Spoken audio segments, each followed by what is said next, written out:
I've survived for 2,000 days in my Minecraft hardcore world, and just like in the first 1,000 days, I've done some pretty big things, like collecting every block, every mob, and every item, building Minecraft's most secure vault, letting YouTubers control my world, and so much more. To celebrate this milestone, I've taken every episode from day 1,000 up to now and put them together to create a full movie. So whether you're doing your homework, falling asleep, or just enjoy watching long videos, grab some snacks and enjoy the 2,000-day full movie. There are 79 mobs in Minecraft 1.20, and I'm going to collect every single one in my hardcore world. So let's get started with the easier mobs before working my way up to the more difficult ones. Starting with you. And I'm finally going to make use of this giant 100 by 100 hole that I dug down to bedrock by building the habitats for each mob inside of this wall. Or this one. Or this one. Or I've decided on this one. And now I need to dig out the first row of pods for the mobs. And there are the first 14 pods ready for action. And right here, we've got the pig ready to go into the first pod. In you come, buddy. Anytime today. And I need to give him a name before he despawns, which means every mob is going to need a name tag. But that's not a problem because I thought about this ahead of time and got myself 5 anvils and 79 name tags. Coming up with each individual name is going to be a bit of a task. I don't want to leave every mob in some sort of stone hole. So instead, I'm going to decorate every single one with blocks in the habitat they come from.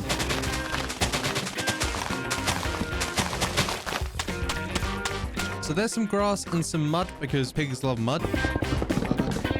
He really wants to escape right now. And for the walls, I'm using oak wood because oak trees are usually in the plains biome, which is where these guys are from. And then I'm going to close him in using some glass panes. And just like that, that's the first mob collected. And we've only got 78 to go. So next up, I'm going to try and save this sheep from the side of the mountain. Let's try this one again. Bro, what? Come on, man. Surely this time. No, no, no, no, no, no, no, no, no, no, no. No, no, no, no, no. Oh.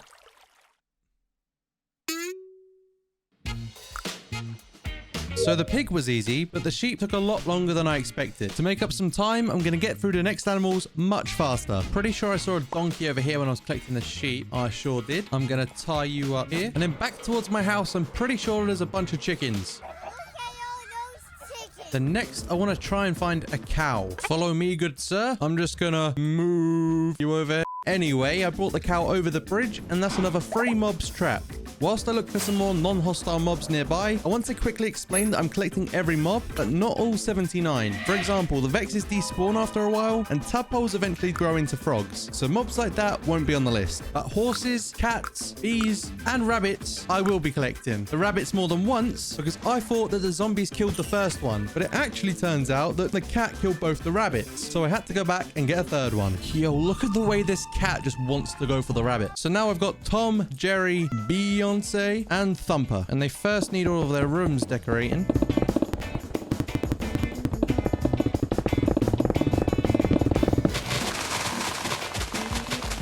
I'm going to get the horse into its pod first. Now, apparently to get a mule, I need to breed the horse and the donkey. You can't just find them in the wild. So I give them golden carrots.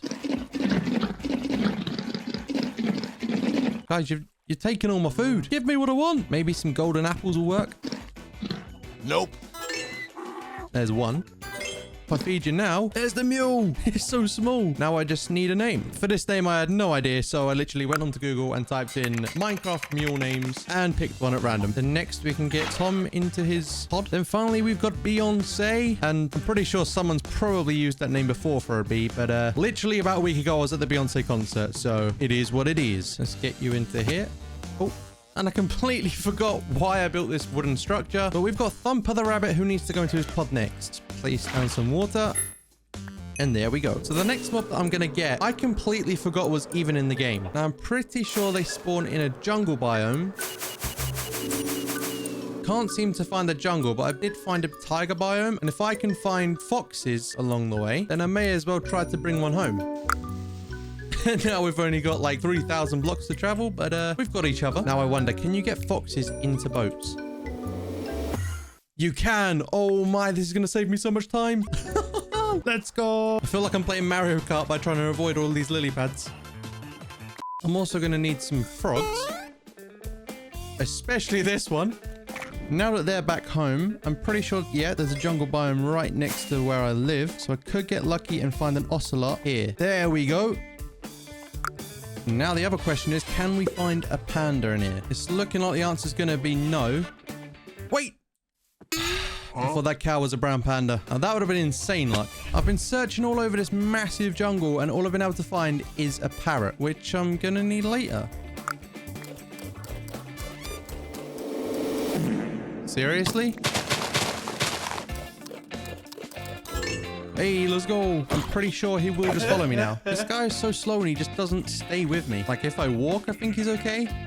Nope, not even then. You're a bit slow, bro. Why you bullying me? You're the same color as Sonic the Hedgehog. You should be fast. All right, this is starting to become really ridiculous right now. You're telling me that there's no panda in this huge jungle. Now, will the third time be the charm? There's a lot of bamboo. There has to be one here. Please. Mojang, you're trolling me. Let's go! You chilling, my guy? This guy's brain is absolutely fried. But I'm going to take you regardless. Wait, you can't use a lead on him? Oh, that's so annoying. But I'm pretty sure you can put him in a boat. Bro, this is the most backwards logic. You can't tame them with a lead, but they'll sit in a boat. Huh? What? Let's go, bro. Now, before taking the panda back home, I'm going to take some of this podzol and bamboo, as well as things like hay and also melons. Now I'm just going to slide this panda off the edge, box it in, and then because I was so happy with this enclosure, I decided to make two similar ones for the parrot and the ocelot. And now we can take you into your new enclosure. Now I just need the parrot. Maybe you're going to have to stay here and I'll have to remember the coords because you're a bit slow, bro. Wait, this is the complete wrong direction. Hey, there he is. Well, seeing as you can fly and I can fly, surely this will work. Nope, definitely didn't work. Wait, this thing just teleported. Yo, that's so sick. Now I don't have to walk for 1,500 blocks just to get back home. I can just fly there and he should teleport to me like a wolf. Now that I've got Sonic, I can turn my attention to a wolf. That is the wolf collected, and that means we've got one more pod on this row, and it's not for you, man. Instead, this pod is going to have the goat inside of it. But to find a Minecraft goat, I need to find a mountain, like this one right here, and hopefully get the goat down there without it dying. Oh, and I actually just got an advancement. Whatever floats your goat. And just like that, we've got... So that's 17 complete. Just imagine how sick this is going to look when I have every single mob in the game. But at this rate, we're never going to get to that point. So I'm going to really quickly get the rest of the unhostile mobs, which includes all of the water mobs, helping to tick off 8 from the total. That is the unhostile water mobs added to the collection. And I even went ahead and spent an unnecessary amount of time decorating their stone pods to look a little more like their habitats. However, there are 4 missing, the Wandering Trader and the Wandering Llama, which are always welcome in my vicinity. And the newest mobs in Minecraft 1.20, the Sniffer and the Camel. Alright, I've just upgraded to 1.20.1, so by the time I find the new mobs, hopefully a Wandering Trader and his llamas will visit me so I can capture, give them a place to stay. Now, as for the Camel and the Sniffer, I need to fly really far away in the nether and build a new portal to visit some new chunks. Well, we've ended up in a desert, which is a good sign, because if there's a village, the camel should be pretty easy to locate. Hold up. Wait. Yo, these things are huge in-game. I thought they'd be a bit smaller. I don't know why, but yeah, you have a sit down, buddy. Because you're so slow, I might as well just leave you here, go find an egg, and take you both back at the same time. I think he agrees. Now, luckily, the village is right next to a warm ocean, so now I just need to find some suspicious sand. I'll be honest, I have no idea what it looks like, but it should look pretty sus compared to normal sand. A bit like this. Then I guess you just... Oh, wait, no, we need a brush.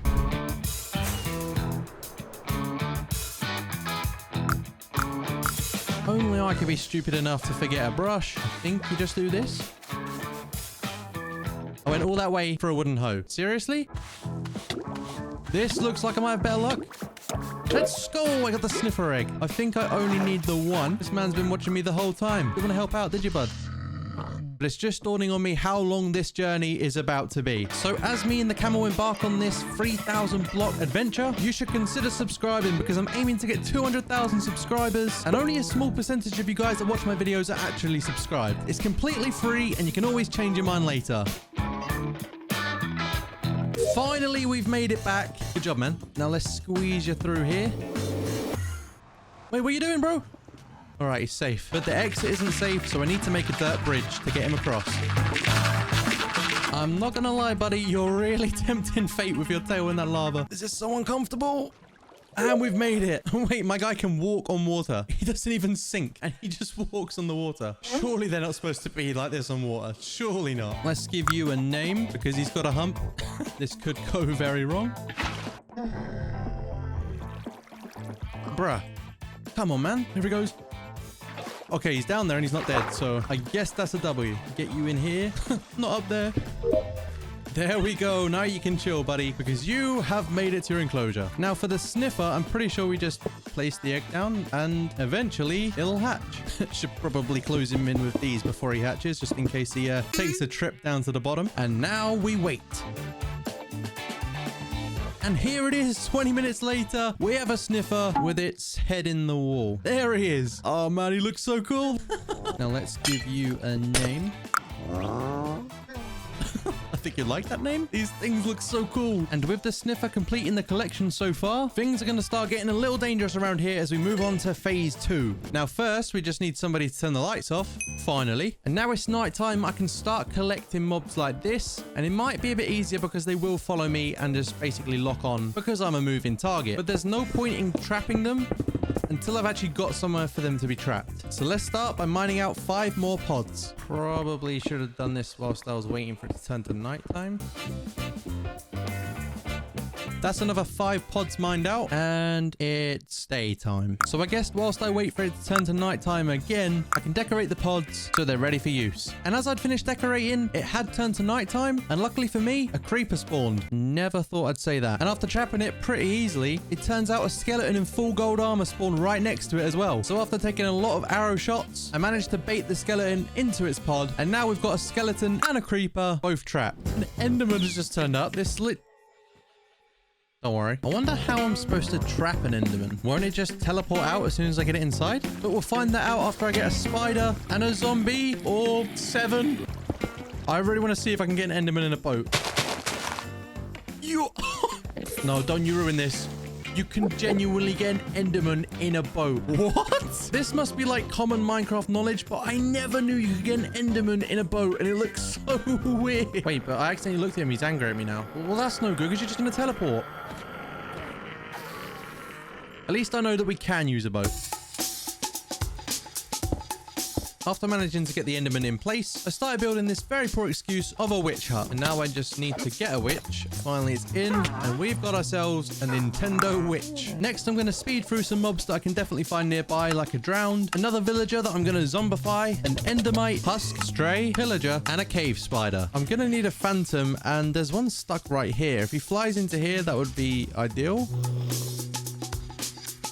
There's a phantom stuck in here. I predicted that to be a lot harder than that was. Now, there's a giant stone box over here, and the reason I've done this is to make a makeshift slime spawner. But we'll leave it for now because we need this mob right here, the bat. I can capture one of the ones down here, but I don't know how I'm going to get them all the way back up to there. Hey, little buddy. No. Let's go and check in the slime farm. Let's go. One actually spawned. I didn't think this would work. You can stay right there. Now the slime is trapped. I'm going to go back down and try and complete the impossible task of trapping a bat. I have faith. I think I've just trapped the bat. There he is. Let's give him his name tag. I have to build a room from the outside.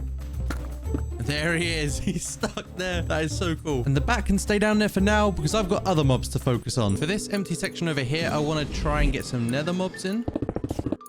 And for the habitats, I'm going to want some netherrack. Now I just need one of these guys to follow me in. And the only way I know how is to... Part of me is now terrified to go back through here, but here goes nothing. Oh yeah, this isn't good. Okay, that's not gone terribly. Next up, I want to get that hoglin over there. Hopefully, he just follows me straight through here. Turns out the hoglin was terrified of the portal, so I need another way of getting this guy through to the overworld. And that other way is using rails and a minecart. Wait, it's dying. My guy needs a bigger portal. And here it is in its zombified version. Just gonna trap it in here and give him a name tag. Done. Next, I'm going to build a longer railway over to a nether fortress. Now, first up, I need a wither skeleton. So let's get him up here. Oh, no. That was a bad decision. Hi, guys. I don't think we need a minecart for the wither skeleton. I think he's just going to run straight in, but I don't want all these pigmen following him. Give you one of those.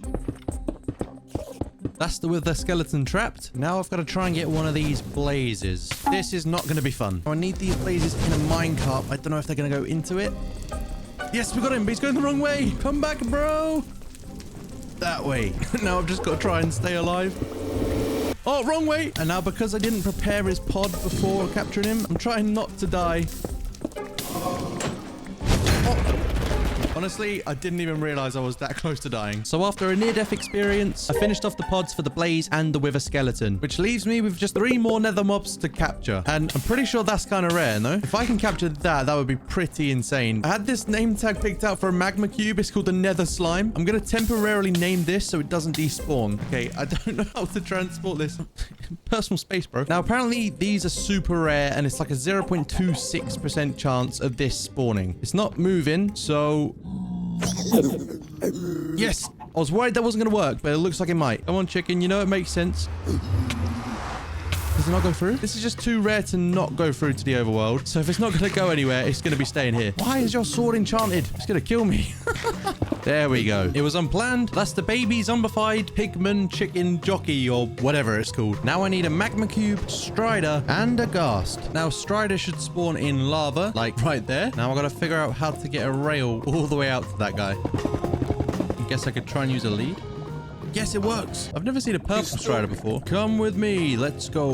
Now, after fighting half the server full of mobs, I can grab one of these little guys to tick off both the magma cube and the strider. Next to those, I need to mine out a huge pod compared to what I have been mining out because we've got the difficult task of capturing a ghast. Gonna fill it with netherrack because, I mean, it is the nether. And then on the nether roof, build a giant portal. Now, I've got absolutely no idea how to spawn a ghast, so I'm just gonna place a load of blocks and hopefully one will spawn. I think they just spawn on netherrack and then literally just trying to copy the same sort of design that Sand Diction used because, well, other than that, I've got no idea how to do this. I place some torches down. It might help it to spawn. And I'm just going to fly away and hopefully when I turn around, there will be a ghast there. I think this area probably needs to be a bit bigger. Not exactly what I'm looking for. This time there's nothing at all. Okay, this time one actually has spawned, which is good. Apart from the fact it's probably going to blow everything up. I just need to somehow extend this rail. It's literally stuck under here. This is kind of useful. Now I'm just praying it goes straight onto this minecart. Nope. Oh. All I need to do is just connect these rails. There we go. It's on. Right. Put some powered rails down. Please don't blow me up. Oh, no. I can't tell what's taken longer. This guy to spawn or to actually get it through the nether portal. Gonna give it another go now, and I'm really praying it works this time. Finally, it's gone through. Now, hopefully I'll survive on the other side. Oh, he's big chilling in here. First, I should break the portal. And then... give the name tag, close it in. Let's go. The ghast has finally been captured. Then next I've come to a stronghold to find some of these guys. And I think the quickest way is going to be back through the nether. And now I'm going to end up guiding the silverfish all the way back around 600 or 700 odd blocks. Fun. But all the effort of that long adventure seems very pointless now because the silverfish just hides inside blocks. So you can't even see it. Now for the next set of mobs, I've come back to the raid farm because I need to collect a bunch of totems because I don't trust myself not to die. Because I need a Ravager, Evoker, and whatever other raid mobs I don't have. First, I need to get the bad omen from this outpost. Okay, the raid is starting. I won't be able to capture any Vexes though because they do despawn after a while. And they're extremely annoying anyways. Okay, yep. Will the Ravager fit in a boat? No, it won't. Okay, we've got the Vindicator in a boat and the Ravager's just chilling there. Okay, you deal damage, huh? The Ravager is trapped. It took me so long to capture this guy that the raid stopped. So now I can focus on transporting both of these guys back. Let's try and get the Vindicator back first. And transporting him back is going to be pretty interesting if he's doing this amount of damage with his iron axe. We can be friends. No, probably not. So instead of having to stop every 5 seconds to regenerate my health, I decided to just break the boat and have it follow me the entire way home. Now I'm going to trap you in a boat and you should stay here. I was just getting these pods ready, looked up. There's a bat chilling in there. I'll name it and eventually it might just fly straight through here. There we go. It is trapped in its own separate pod, which means that this guy is no longer of use. After that excitement, I came back for the bad omen effect, and just as I thought, the Ravager has despawned. But that's alright, because we can get a new one in this new raid. First of all, I've just got to wipe all these guys out.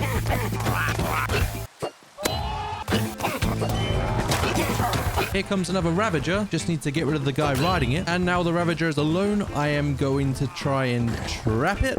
Now to just give it a name tag before it despawns. Now it's time for the hard part. I've got to try and get this evoker into a boat. There it is. But I'm about to be swarmed by Vexes. These are the most annoying mobs I've ever encountered. Now let's try and box him in. Should stop him from spawning Vexes and keep me alive for a little bit longer. There we go. You're staying inside there. It says on screen there are 2 raiders remaining, which means we won't win the raid. But the last 2 are this Ravager and the Evoker. And I'd rather capture these than win a pointless raid. So I'm going to start with the Ravager by doing the same thing as I did with the Vindicator, having it chase me until we're all the way back. Now I've just got to try and trap this guy in a sort of stone box without it killing me. But this guy does a lot of damage, so it's going to be a lot easier said than done. All right, he's in. I've just got to try and close him in. Okay, there we go. Now I've just got to come up with a master plan of getting the Ravager down towards his pod without it dying. Let's get the Vindicator fully trapped in first. And I think that a water pool is probably going to be the best plan of action. I don't really have any other ideas. Now, come this way, big fella. He's afraid of heights. Let's try again by baiting him over this side. And if I place a bucket of water here... Yes, it's going to push him straight down. I mean, at least he's still alive. Now, if we just box it in with dirt, eventually I will change the dirt back into glass, but I can happily say that that is the Ravager trapped. Unfortunately, the hard work isn't over because we've still got to get the Evoker back by using a very long, painful process of placing hundreds and hundreds of rails that I ended up abandoning anyway because I knew how painful the Vexes were to deal with, and it was really far away. So I got myself another bad omen, flew home, and started a raid at the mighty villager head, which I managed to fight off pretty easily until it came to the Evoker, and that was almost instant death. Just need to try and get the Evoker into a boat. Oh my, almost died again. My new strategy is going to be to pick off the mobs one by one because taking them all on at once is pretty stupid. And now that the coast is somewhat clear, we can try and trap the Evoker using dirt. Okay, not a great idea. Now the area is clear of Vexes. Let's get him in a minecart so he doesn't despawn. And after a lot of stress, that's him trapped temporarily. If I place down just a few more rails... Hours later, all that's left to do is put a name tag on this thing and close off the pod, which of course will be much easier said than done. For as long as I can remain unseen and have a block between us, I can replace this dirt with glass. And now that that's done, that's the Ravager and the Evoker both trapped. And man, that took way longer than it should have. The number of mobs left to capture is now super low, but some are really time consuming. For example, these guys right here. And the reason that these guys take so long is because you have to get them all the way back to the portal. And I'm going to need more than just 30 blocks.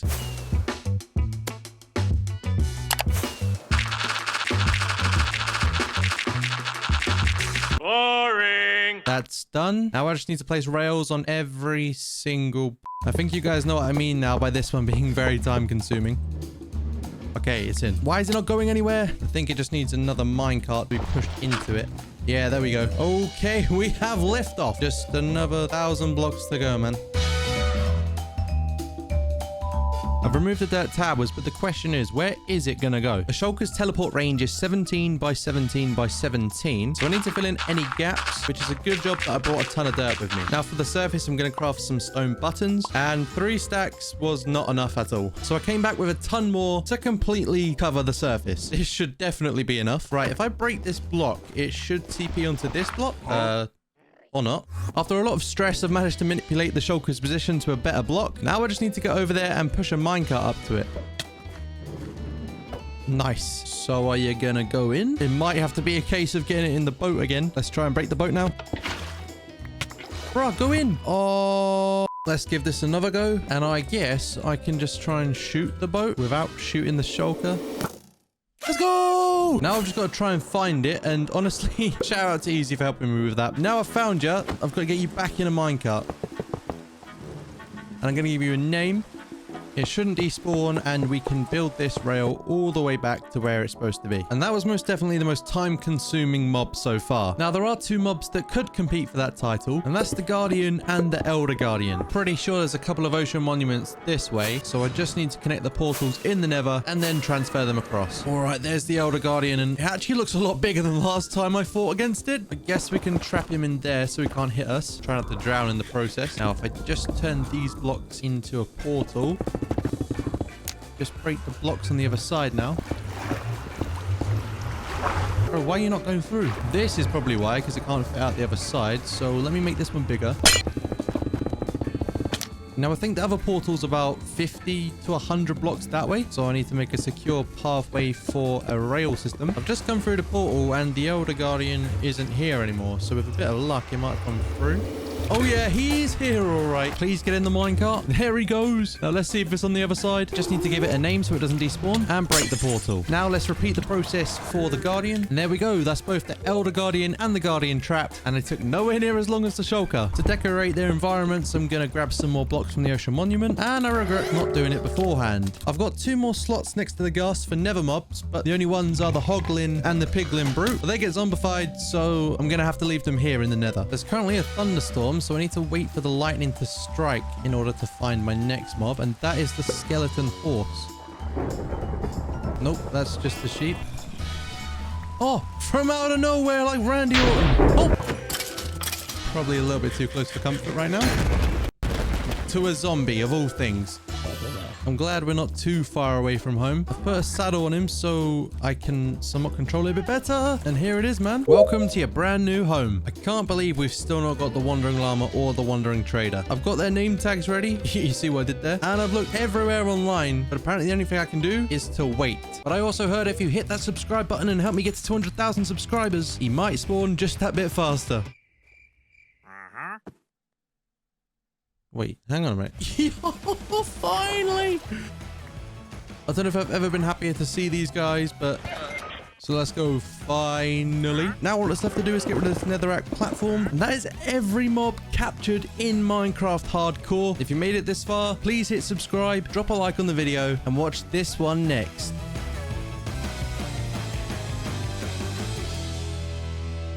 This is me mining 1 Minecraft block, and this is me mining over 1 million Minecraft blocks in the Nether. I'm going to mine a 100 by 100 area down to bedrock in the Nether in Minecraft Hardcore. How will I do it? Well, first, I need to mark out a huge area. That is the area marked out, but you can't really see it all. There's a bunch of blocks in the way, and unlike the last time I did this project in the overworld, I've got to mine out the roof. Yeah, I'm really glad there's no blocks in the sky in the overworld. So to get started, I'm going to get rid of all of these blocks that are blocking the perimeter, just like that. I wish it was really that easy, and that's probably only like 1% complete of the entire project. So to ensure it doesn't take me hundreds of hours, I'm going to split this project into 3 steps. For step 1, I will mine all of the blocks above the lava, including all the crimson trees. And in step 2, I'll drain the huge lava ocean that sits below. Yep, that part's gonna suck. And then finally for step 3, I'll clear the rest of the lava and the land together. And that should be over 1 million Minecraft blocks cleared out. Let's see how much I can get done with all 5 of my netherite pickaxes before they break and I have to craft a ton more.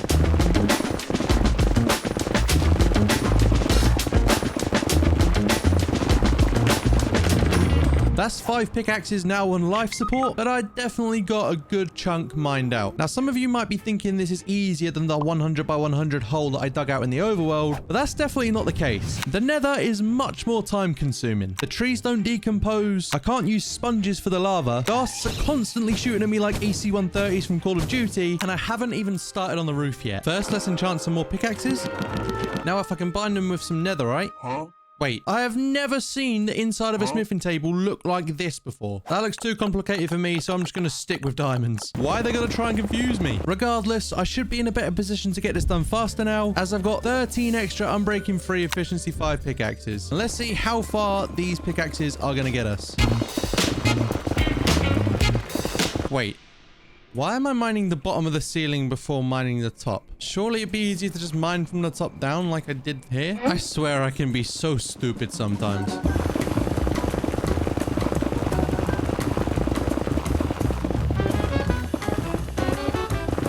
Now Now, apart from all of these bits in the ceiling between the bedrock, that's the top layer nearly completely mined out. However, in the process, I've got 5 pickaxes on 0 durability and 1 that I may have broken. But I do have 11 more to use, so that should get me through.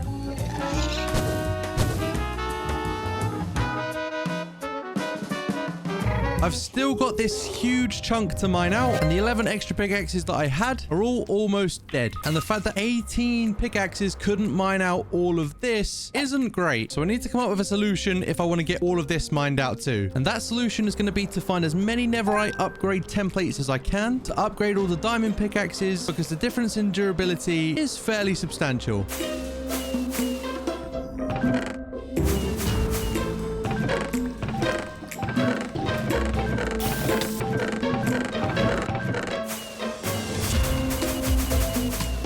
Now that I'm back with the 12 upgrades, I've got all of these diamond pickaxes to turn to netherite, but I realized I could also change the color of my helmet. Let's see what the chest plate is going to look like. Oh, that looks kind of cool. All right, now I look like a Power Ranger, but I need to focus on the task at hand.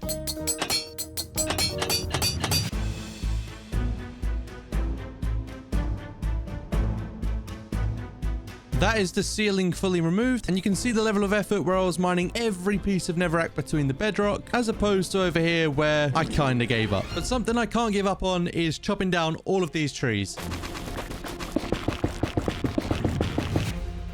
And now all the trees are out the way, apart from all these ones. Imagine I had to chop down these ones too. Jeez. Now all that's left to do is to mine out all of this netherrack until we get down to the lava. Bruh. It can't be that bad, can it? Yes, it can be that bad. Now, as you're probably bored of watching many mining montages, and I'm bored of mining netherrack, it's about time that we spice things up a little bit.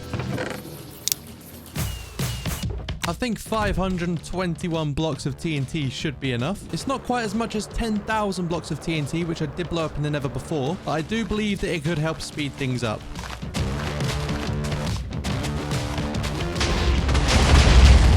I forgot we're in the nether and it can ignite at any point, but it looks like it's helping already. All right, let's see what kind of damage this can do.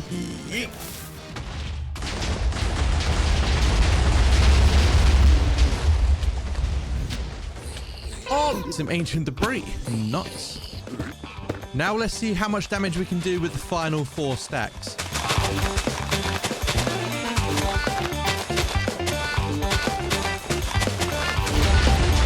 I was about to set it off, and it just set off by itself. Now that's done a fair bit of damage, but I kind of want to do a bit more.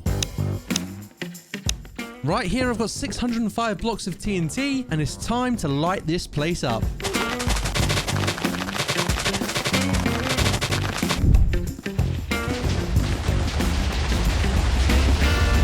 Between all the fun of the TNT, I did have to clear all the lava, which was very tedious. But I knew in the long run it was going to be worth it, and all of this TNT was going to make a very big impact. Huh?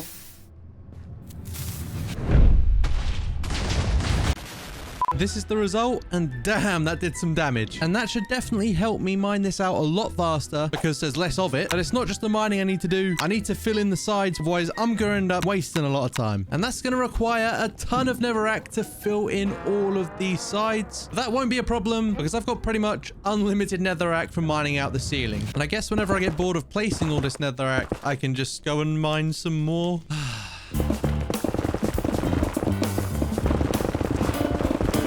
Here's a little progress update. I have completely covered in all the walls for the perimeter so I can focus on the actual area I need to mine out. And I managed to mine all of this down to roughly Y level 45, so there's not much left to go. But instead of me showing you yet another mining montage, I need to come up with a plan for phase 2. As you can see from this clip of me mining more, there's a giant lava lake below me and I need to get rid of it. From what I've seen, scaffolding is the best way of getting rid of lava, and it's super easy to obtain. Now that everything is mined out, let's go craft some scaffolding. First up, I need some string from the creeper farm, which makes no sense when you think about it. And this might be the first time I visit the bamboo farm since I actually built it. Shouldn't be too much in here. What? Okay, so I've got 4.5 shulkers full of scaffolding, and I really don't think that's going to be enough. But we'll find that out when we get started. You know what? Placing the scaffolding is actually kind of fun. I'm going to regret saying that later, aren't I? You know what? Placing the scaffolding is actually kind of fun. I've covered the majority of the lava lake so far, but it's looking like I'm going to have to craft some more scaffolding to finish it off.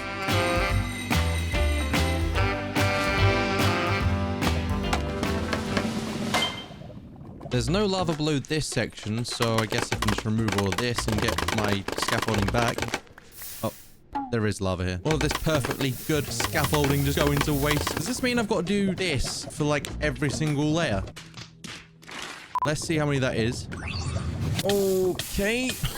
Can I get out now? That's quite a lot, but that's only a little section. Now I kind of want to test out how deep this part is here. Yeet! Oh, look at all that scaffolding. Wait. Where did I come up? Hello? Oh, no. I'm gonna die. Oh, my God. That was a bit too close. And there we go. The scaffolding has been removed. And now I need to fill it all in again. This is going to be extremely time consuming.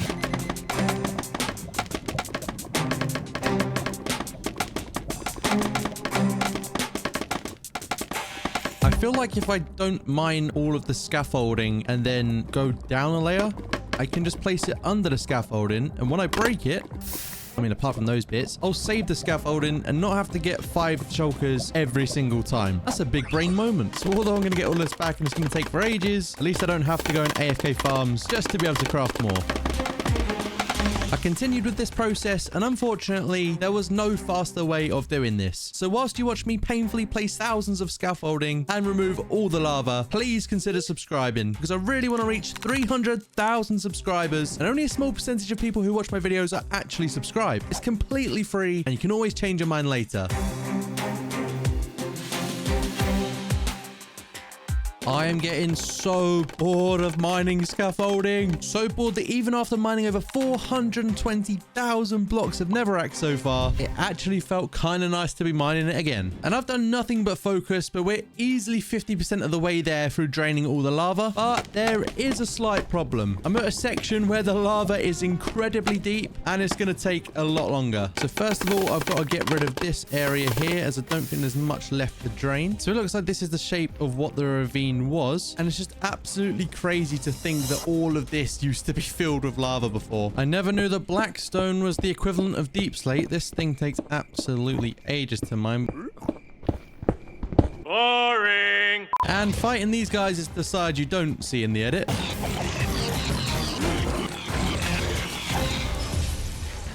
And as for the ghasts, well, all of these bits of fire speak for themselves, especially where all these fireballs have been inside of the walls. I spent absolutely ages patching up, but yeah. Now, it's kind of crazy that all that's left from that lava ocean is this part here. I've got to say, it took me at least 10 hours of gameplay to get rid of this. So to see there being not much left is a real relief. And it also makes things a little less boring because I can mine blocks as well as just drain lava. Ooh, piece of candy. I wonder how much of this stuff I'm going to collect whilst being down here. Leave a comment with your prediction of how much ancient debris I would have gotten throughout this whole project. To give you a clue, I was also finding it up at like Y120 or whatever it is up there, which is pretty insane when you think about it. That ghast looks so tiny because it's so far away, and it makes me realize how big this perimeter actually is. You good, bro? And just perform the hit and run. That's now 4 pickaxes broken.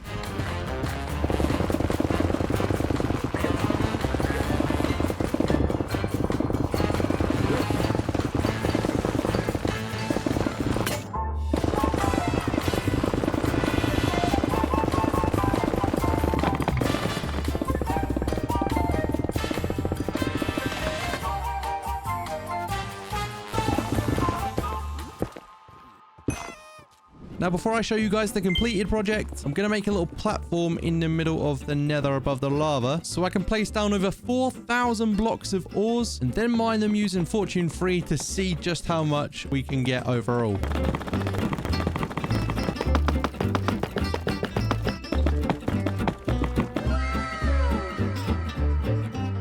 Now we swap out the Silk Touch for a Fortune and we start going to work.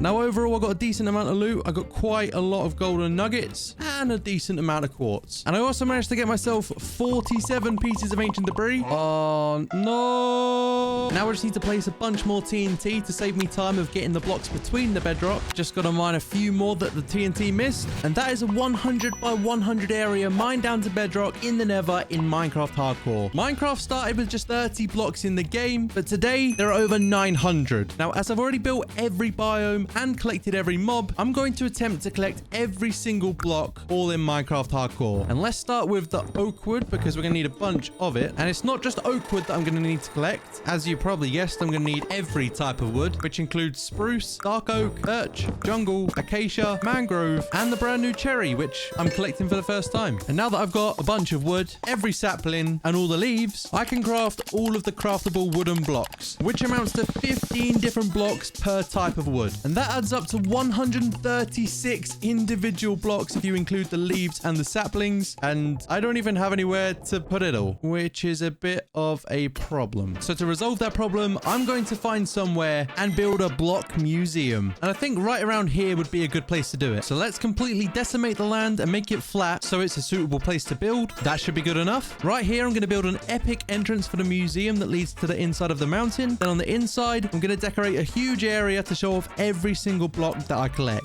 So let's start out by building a temporary frame, or whatever you can call this. And the building is going to be a challenge in itself because I really cannot build to save my life.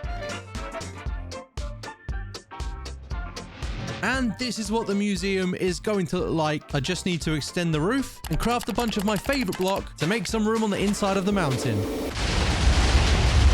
I continued to blow up more and more TNT until I was left with this huge cave, which I'll eventually showcase all of the blocks inside of. And I think I want to place the blocks on some quartz blocks because they'll just stand out more, I guess. Don't worry, the end product isn't going to look like this, and this will all be decorated. So make sure you stay tuned to the end because this is going to look a whole lot different. So now we've got an area to house the blocks. Let's place all of the wooden ones, starting with the oak. And you've already seen me place all of these wooden blocks. So, bam, there they are. That completes the wood section in terms of collecting every single block and placing them down. Now for the next section through here, I want to place all of the nature blocks, which includes all of the leaves, saplings, every flower, and many more. I've got every single leaf block in the game, apart from the azalea and the flowering azalea. So I need to find those ones first. This might take a while. Finally, oh my lord. Hey, what are you looking at, man? These are my leaves. Azalea leaves, flowering azalea leaves. That took a lot longer than it should have. I've got a long journey back home, so I may as well try and pick up some blocks on the way, like these flowers here. And I'm pretty sure at some point I'm going to need a beehive, so I have a sugarcane farm, but might as well collect it myself. Oh, a dead bush would be a good one. How am I supposed to get these then? I remember getting a ton of them for this biome here in the biomes video, and I'm pretty sure if I craft some shears and there we go. And that should also work for grass and ferns too. I've managed to acquire most of the blocks. And now I need to go underground to get both of the drip leaves, along with a spore blossom and the hanging roots. We can now return to the mighty block museum. And now we can place down all of the nature blocks somewhere here. Now, because most of the things can grow on grass, I'm going to place them on grass. Let's start out with all the saplings. We've got oak, spruce, jungle, acacia, birch, mangrove, propagule. Propagule?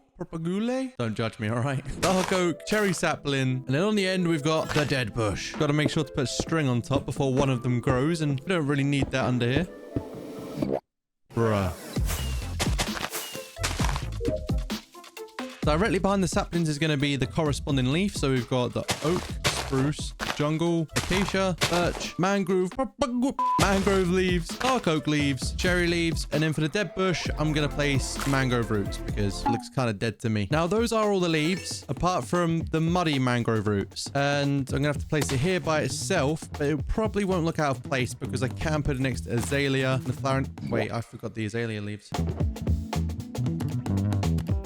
Now it should fit in a lot better. Place those guys together there next to 2 ferns and 2 pieces of grass because we can make a tall fern and a tall piece of grass. So now we've got tall fern, fern, tall grass, grass. Nice. Now we can place down pretty much every single flower in the game.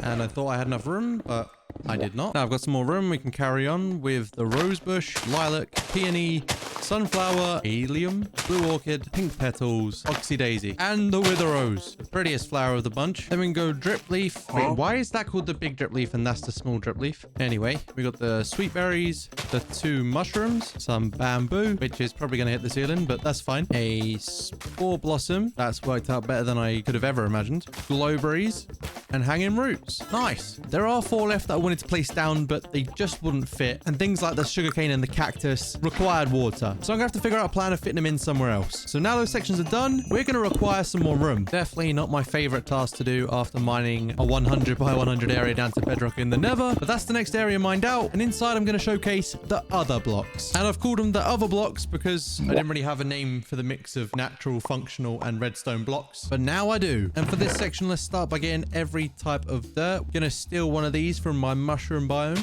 The majority of the blocks in this section were already laying around nearby, in a chest somewhere, or easily craftable. So after about an hour of collecting and crafting, I'm pretty sure I've got mostly everything, apart from the more difficult ones. Starting over on this side, we'll have the grass block, the dirt, the mycelium, the path block, coarse dirt, rooted dirt, farmland, mud, clay, gravel, sand, red sand. Right here, I'm going to have the suspicious gravel and the suspicious gravel and the suspicious sand. That was difficult to say. Then the moss carpet, tough, dripstone block, pointed dripstone, calcite, block of amethyst, a gap of 3 for the other sizes of the cluster because this is the large one and there was only large ones in the geode I found.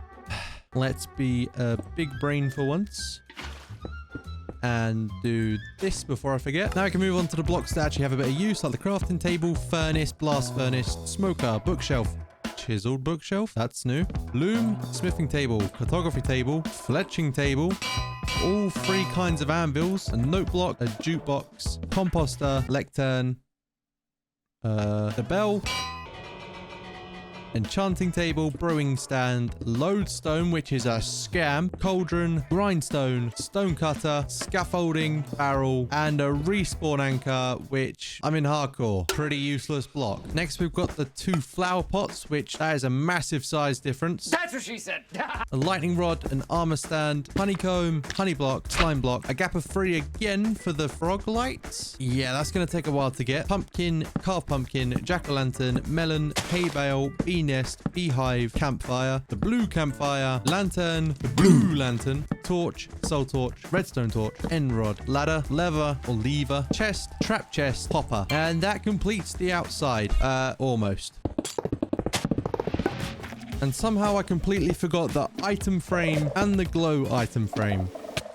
Yep, that also hit me for making this thing look stupid. To prevent there being any gaps in this section, I flew off to collect the rest of the missing items. Oh, some being a lot easier than others. And those others being a lot more time consuming, like the frog lights. Yo, that's so cool, bro. Gonna take this guy through next. Okay, let's let the orange frog off the lead. Here he comes. This is one of my favorite things in Minecraft. I think to get the green frog, I just need to breed 2 frogs together.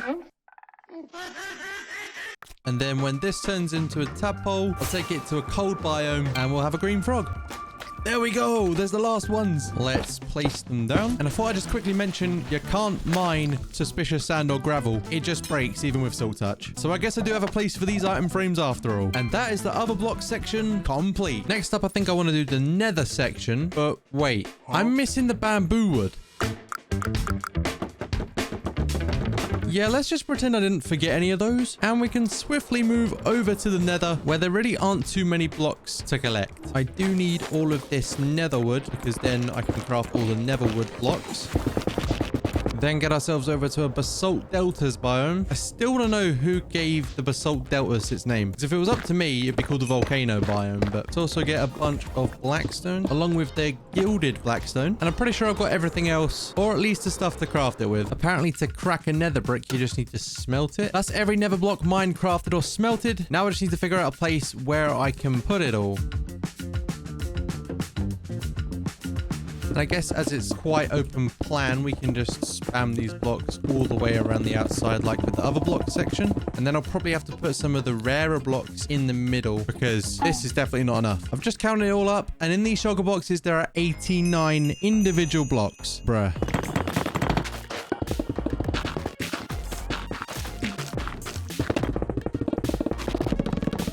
that is all the nether blocks placed down. I had to change up the order a bit because it wouldn't all fit in, and I had half the wooden blocks placed and half not. So I changed it around, added in a block of ancient debris to make it all even, and I think it turned out all right. Now that section's done, I can move on to the end, and I'm pretty sure there's only like 16 blocks that I need to collect. So this one should be pretty quick.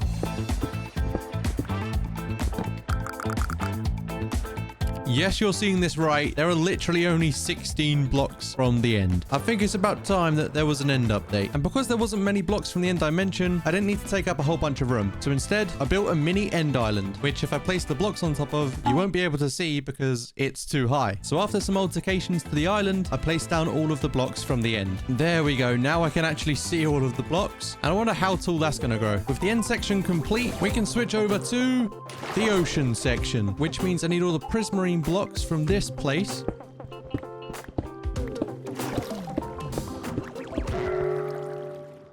That's going to be a slight problem.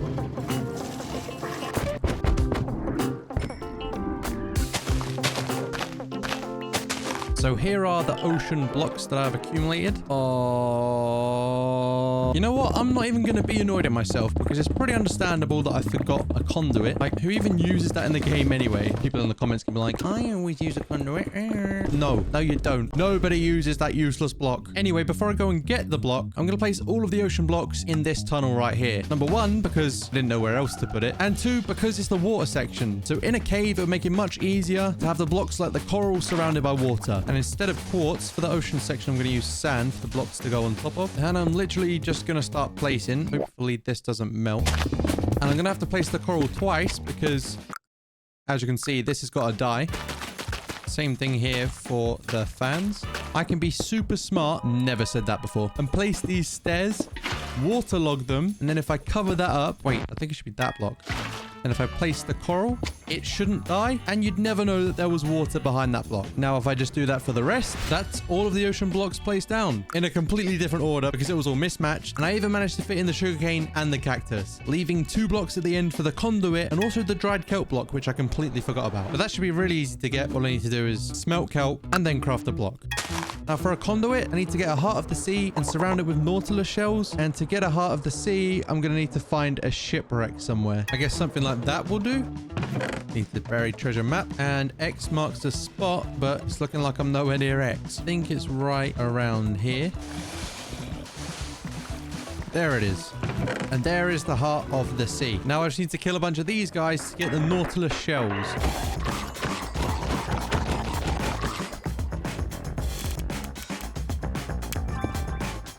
So now we've done the wood, we've done the nature blocks, other blocks, ocean blocks, the nether, and the end. Now next up, I want to replicate this nether section onto this side and put down all of the stone and bricks and all of those kind of blocks.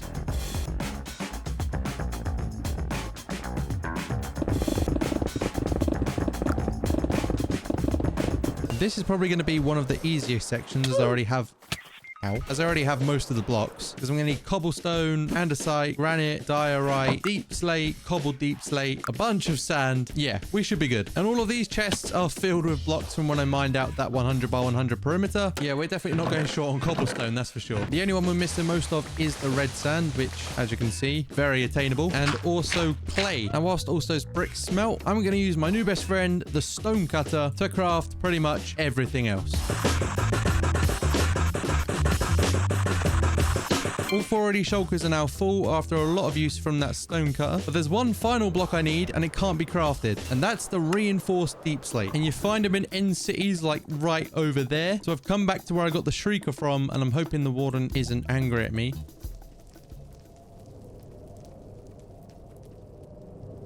Am I dumb or something? Let me search this up on Google.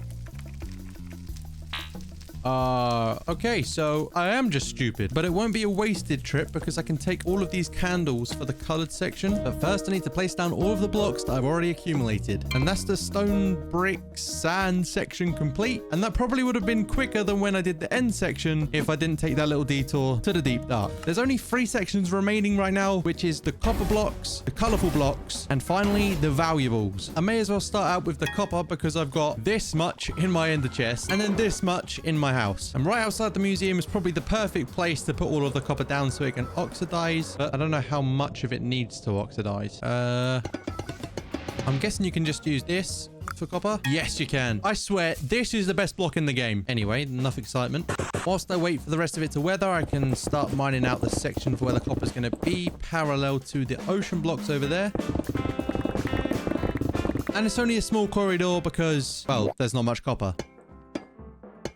There's the first 4. Now I need to get some more honeycomb so I can wax the copper. And I'm pretty sure when I do this, it's going to make the bees extremely angry. So if I can do it from this way around, they're absolutely fuming at me. Look at his eyes. But I do have some honeycomb, which hopefully is enough. I guess all I've got to do is...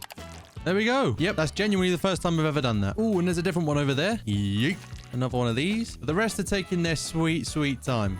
So while I leave the copper to do its thing, I'm going to head over to the sheep farm so that I can start off the colorful section. Nice. And there's 16 different colors, so I'm thinking if I go below here with a staircase, maybe? I could eventually have a big, long corridor of every single color. Or maybe I'll do it going this way because it's under the museum, not out into the river. But as I was saying, there's roughly 200 colored blocks in the game, which means this is going to have to be a pretty big corridor. I've pretty much run out of quartz, so I'm going to have to use stone until I get to the staircases. I'm going to start out by placing the wall blocks first. And this is going to look awesome when I place down every single colored block there is in Minecraft. I was about to fly off, and then I remembered you can make carpets.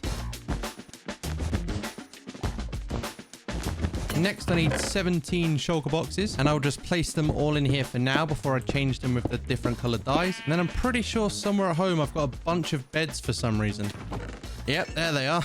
Next is the glass and the glass panes. We've also got the candles from earlier, which, again, I've never used before. Oh, the banners will actually be really easy. I need to go get the wool again, because all you have to do is craft it using wool. Then for the concrete and the concrete powder, we're going to have this section down the middle, because we ran out of room everywhere else.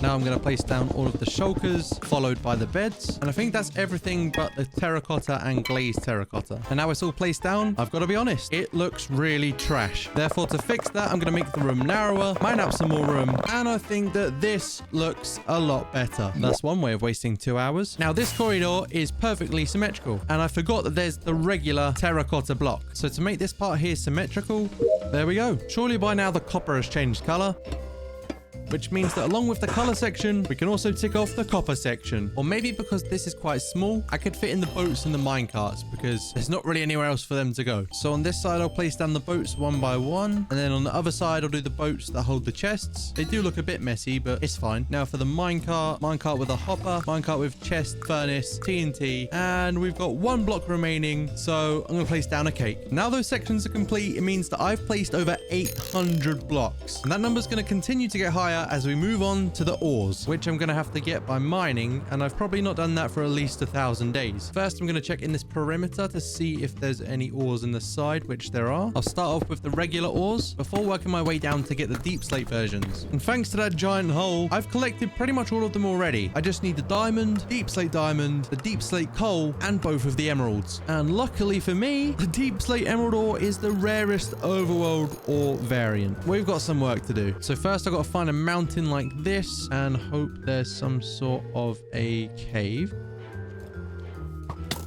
No way.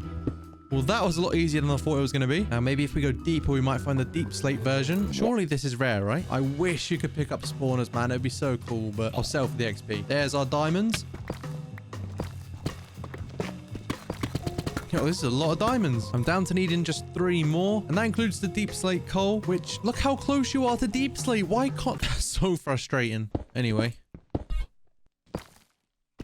Now I just need the regular diamond ore and the deep slate emerald. And despite looking all the way through this massive cave and finding a ton of diamonds, none of them are the regular ore version. And I think in order to find the regular diamond ore, I'm going to have to throw it back to the good old days and strip mine.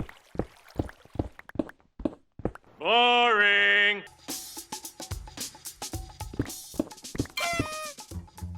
Finding regular diamond ore. The feeling will just never get old. Apparently the best thing to do is to find the mountain and then find a cave that's attached to it. So that's what I did. Checking cave after cave after cave until this happened. Oh, that is the biggest troll I've ever seen in Minecraft. Like, why can't you just be the emerald ore? Oh my god! I found it. Let's go. For blocks as rare as this, they are going to need to be showcased. So maybe I just make a little aisle down the middle to showcase the rarest blocks. And talking of rare blocks, I need to get a block of netherite, which luckily I don't have to go mining loads of ancient debris for. So I can place this right here. As apart from that one there, it's probably the most difficult to obtain. Now all the ores are on display. I've only got 5 blocks left to collect. Well, 7 because I forgot the ominous banner and the painting, which means now I genuinely only do have 5 blocks left. So let's start in the nether with the wither skeleton skull. Just like that. And that was easy, but the other 4 might be a bit more difficult to get because charge creepers do a ton of damage and I don't really want to die. Now that it's raining and there's thunder, I need to find myself a creeper and hit it with my trident. Okay, put my chest plate on because this is going to get dangerous. Do you have to be in the rain? Oh! That's the first one I've actually ever seen in-game. I've never charged a creeper before. That skeleton needs to come here too. Oh! Son of a gun. That's creeper number 2. Let's blow them all up. Boom! Zombie head. That was really enjoyable and I don't even know why. Here is creeper number 3. And this time we are going to need a skeleton. But like Zeus. Yep. Oh, that does so much damage. Now I've got the wither skeleton skull, the skeleton skull, and the zombie head. We need to get a creeper head and then somehow figure out a way of getting the piglin head, which actually is the rarest block in Minecraft now, apparently. Here's one creeper. Let's charge him up. Okay, this could get very fatal very quick. So I need to charge this one first. Oh, I got it. Let's go. That wasn't too bad. All right, let's get these placed down. I think this is super cool. And I've sort of got them in rarity order, but we've got 1 spot left. And I think I'm going to need a plan for this one, which involves me getting another charged creeper, bringing it through a nether portal, and then blowing up the piglin to get its head. So first I'll try and trap a hoglin because they're easier to trap than creepers. And I'm going to give him a name tag because I don't really want him to despawn on me. Oh. Didn't I just say this would be easier than a creeper? There we go. Then I think I need to block off this side of the portal to stop the creeper going through this side. Now this should be ready for a creeper to come through and blow this guy up. And now I just need a creeper. So whilst I wait for it to rain, consider subscribing because I'm trying to hit 300,000 subscribers and only a small percentage of you guys who watch my videos are actually subscribed. It's completely free and you can always change your mind later. Okay, we have rainfall and we have a creeper. Can I... Oh, what a shot. Gonna try and give him a name tag. Oh, I just need to get him to come through this portal. Like that. Now, if I switch to my chest plate and hold a second totem, when we get through, it should blow up and we will have the piglin head.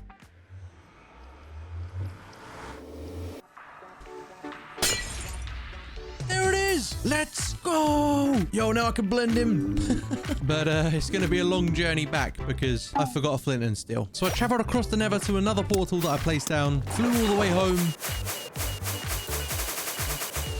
And finally, let's go. Now I just need to do some interior decorating to the museum because at the moment it looks pretty trash. So let's take it from looking like this to something like this.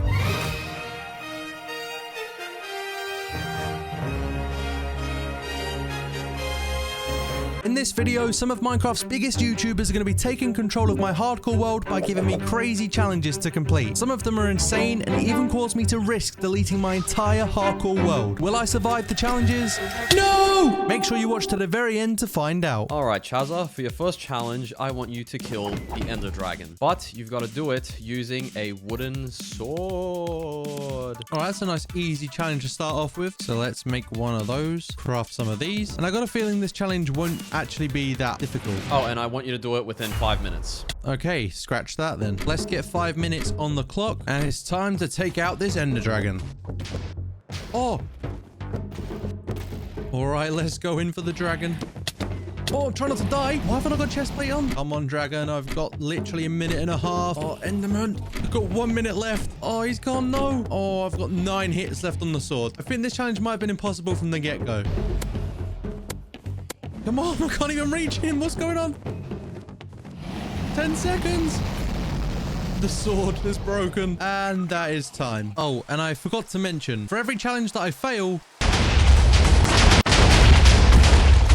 there's a forfeit. The forfeits are chosen by the YouTubers, and if you thought that one was crazy, if I fail any 3 of the challenges set, I have to delete my entire hardcore world. So make sure you watch till the end. Chaza, I'm sorry for this, but for my challenge, I want you to get the rarest axolotl in 5 hours. Well then, Carves really didn't hold back on that one. So the chances of me getting a blue axolotl are 1 in 1,200. And I don't have any axolotls right now, so let me get some of those first. And then I need to build a giant axolotl aquarium in an area that's surrounded by tropical fish, because that's what these guys need in order to make more. And 5 hours is a long time, so whilst Past Me tackles that challenge, let's move on to some others and check back in later to see if we got the blue axolotl. All right, Chaza, so for my challenge, I want you to trap a bat at the build limit. You only have 60 minutes to do it, and if you can't, I want you to throw all the tools in your world in the void. So thanks to Easy's forfeit, I'm now homeless, and if I have to carry out Lockdown's forfeit, I'm gonna have nothing left. Now, if you watched my video where I collected every mob in Minecraft Hardcore, you'll remember that the bat was probably the most difficult one to get. So I think it's probably best to put a plan in place before I start this challenge. Step 1, I actually need to trap a bat and then give it a name tag so it doesn't despawn. Then I'll build a glass tube all the way up to the build limit, and thirdly, somehow get the bat from point A to point B. I reckon a cave will probably be the best place to find one.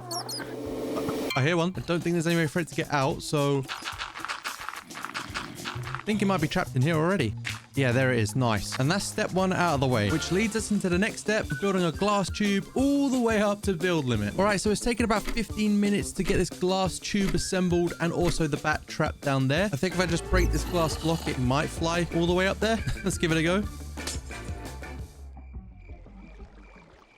Of course, it wouldn't be as easy as the bat flying directly up as I wanted it to. So I need to come up with another way, and I think I've got an idea.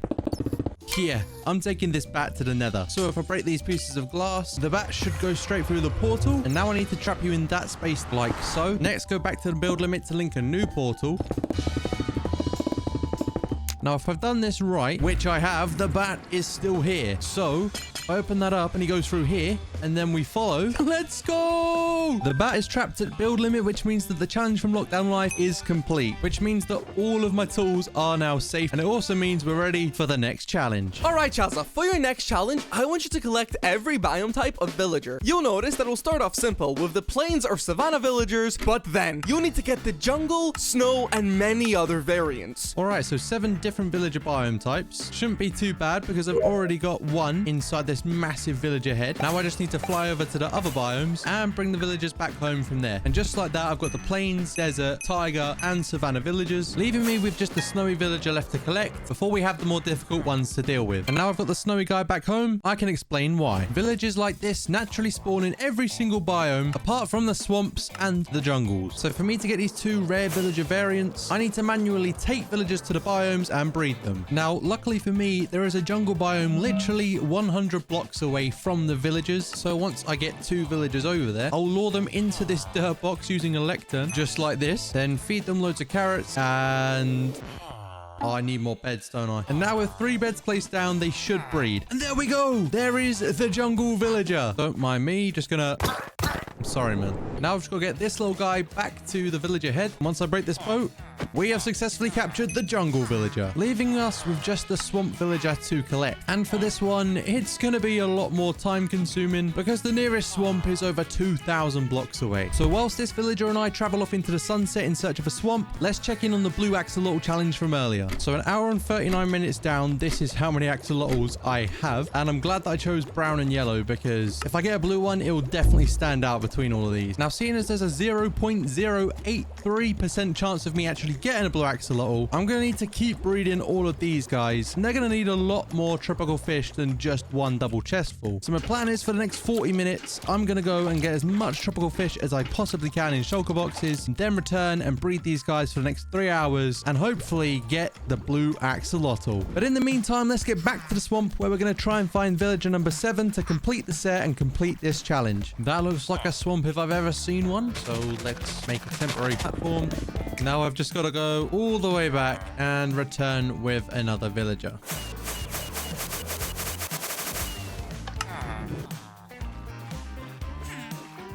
And finally, I have made it back. Really hope this works.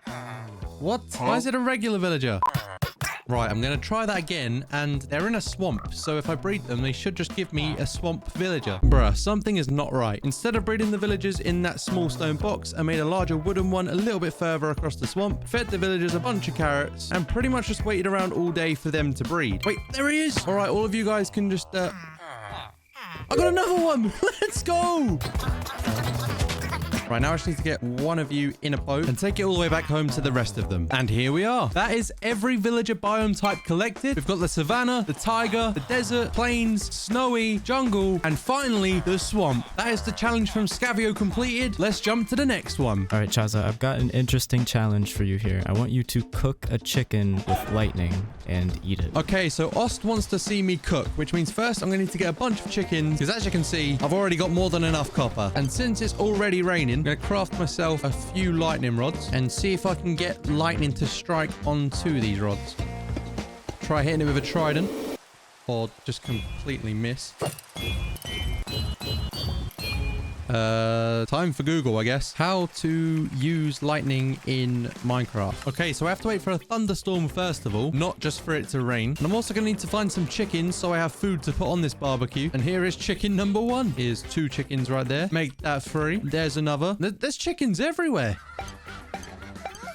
Next, I'll gather up some wood and then build an enclosure for them so that they don't escape. Gonna bring in the first 4. Let's get you guys in. And then with these 3 as well, we're gonna have a pretty decent sized chicken farm. This is in a meadow biome, so I'm not sure if the thunderstorm will reach here. So let's put the chest here and then just somehow get these chickens out of the way so I can place hoppers going into it. This might work. Try get over here now, boys. Oh, no. No! No! For some reason, I completely forgot I had seeds then. Now, with the chicken coop finally restored, should we say, we just need a thunderstorm. Whilst I wait days on end for a thunderstorm, you should consider subscribing because I'm trying to get to 300,000 subscribers as quick as possible. It's completely free and you can always change your mind. Wait, hold on. It's finally raining. I don't know if it's going to be a thunderstorm, but we can only find out. Let's place a lightning rod down and... Yo, we've done it. Let's go. We've completed Ost's challenge. Anyways, that's the last of the easier challenges done. From now on, things are going to get progressively more difficult. Chaza buddy, I need you to build a beacon, but not like this one. A beacon completely made out of ancient debris, but it actually needs to work, so you can figure that one out yourself. You can't use any ancient debris you already own, and if you don't do it in 6 hours, you have to throw away all the ancient debris you got and any ancient debris you already have. A custom ancient debris beacon. Well, this is the amount of ancient debris and netherite I already have, but I can't use it. I actually need that back. So first, I'm going to build an iron beacon, and I'm going to get all of the blocks from my amazing farm. It's actually stupidly overpowered. And I'll build a beacon right here so that we can work out all of the blocks that we're going to need. Boom. It's going to need to work. So if I place all of the ancient debris on top and cover the base at the bottom, I think that counts as an ancient debris beacon. So first, let's cover this with cobblestone to see how many blocks of ancient debris I'm going to need to use. 289 blocks of ancient debris. And I haven't got very long. So let's get straight over to the nether and pay a visit to the gold farm because I need to fix all of these pickaxes as the first method is going to be to mine. Ah! As I was saying, the first method is going to be regular mining. So first, let's get down to Y level 15. Ow. Slap a 20-minute timer onto the screen and see how much ancient debris we can get. There's piece number 1. Finally, a second piece. Oh, and a third. So after 20 minutes, I only got 13 pieces of ancient debris, which means that method number 1 is not going to be good enough. So although that method definitely wasn't going to work, it's fine because I've got a second method, and that's going to be to use these sheep. I mean, not directly, but I'm going to take all of this wool and craft a bunch of beds because as we all know, beds blow up in the nether.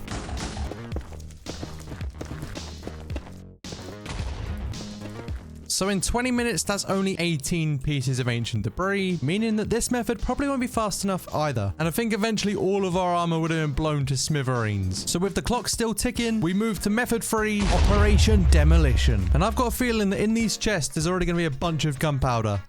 Oh, look at that. Let's check the other side as well.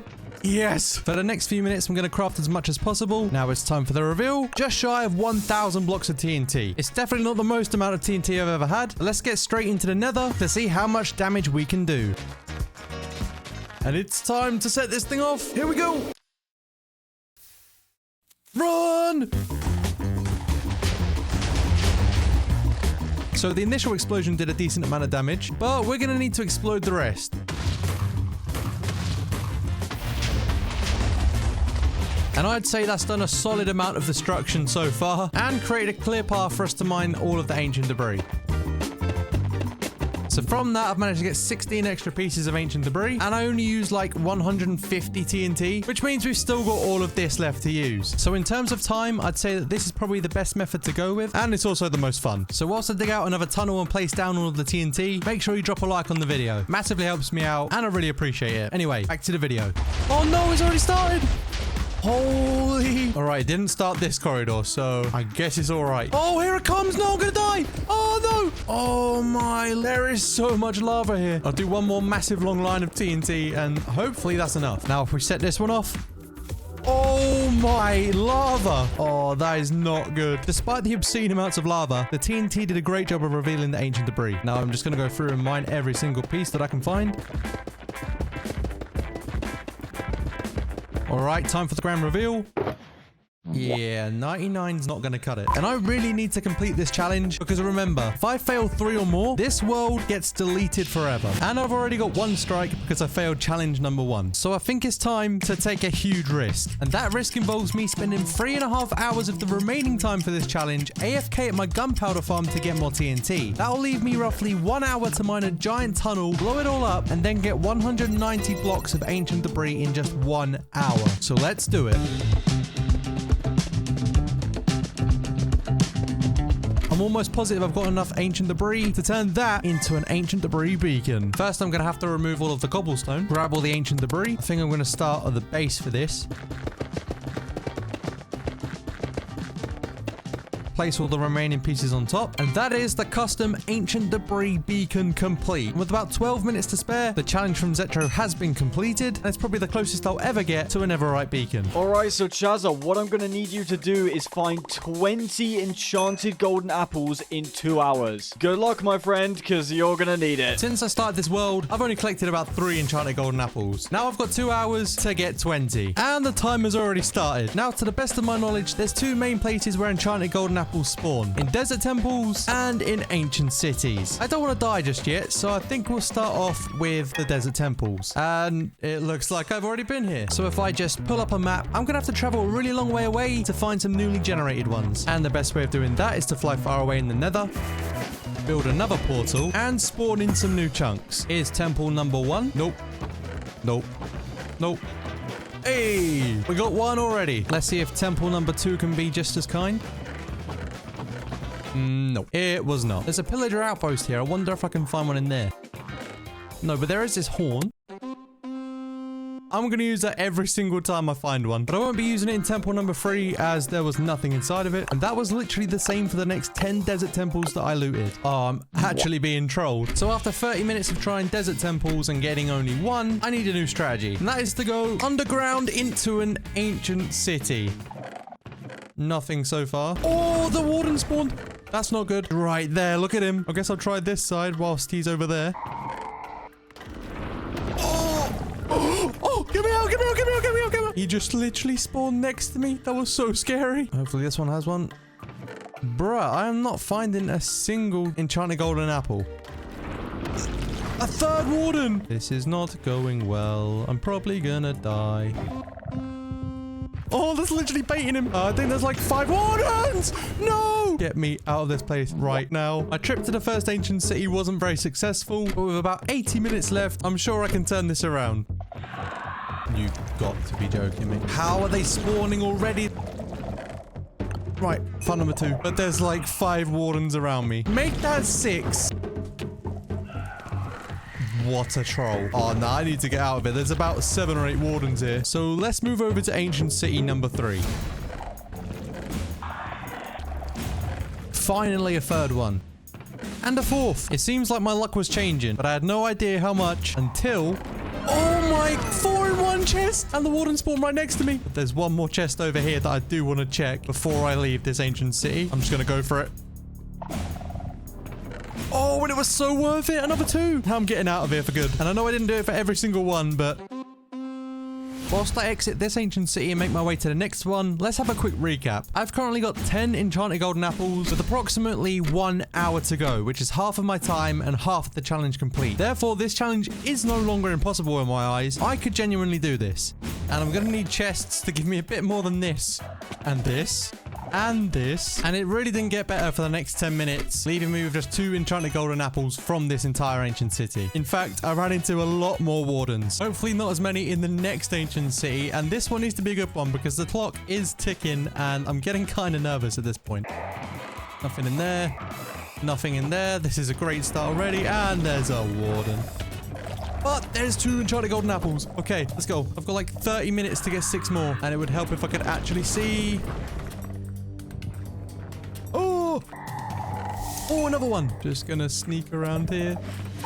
Oh, and it's so worth it. I got number 2. I only need 3 more. But I won't be finding them here because there's way too many wardens. And I think I've searched like every chest anyway. I do need to be quick getting there because I don't have long at all. And this could go right down to the wire. All right, I'm finally in a new ancient city and there's no time to talk. Just need to check every single chest that I come across. Yeah, this is not going well. I literally need 2 more. And I think I've checked every single chest apart from in there. Please be something good. Oh, there is. Okay, 1 more. And I've got just over 11 minutes to get out of here, get to a new one, and find an apple. All right, I've made it. And I think I've got like 7.5 minutes. So here goes nothing. It's either going to be an epic finale or an epic fail.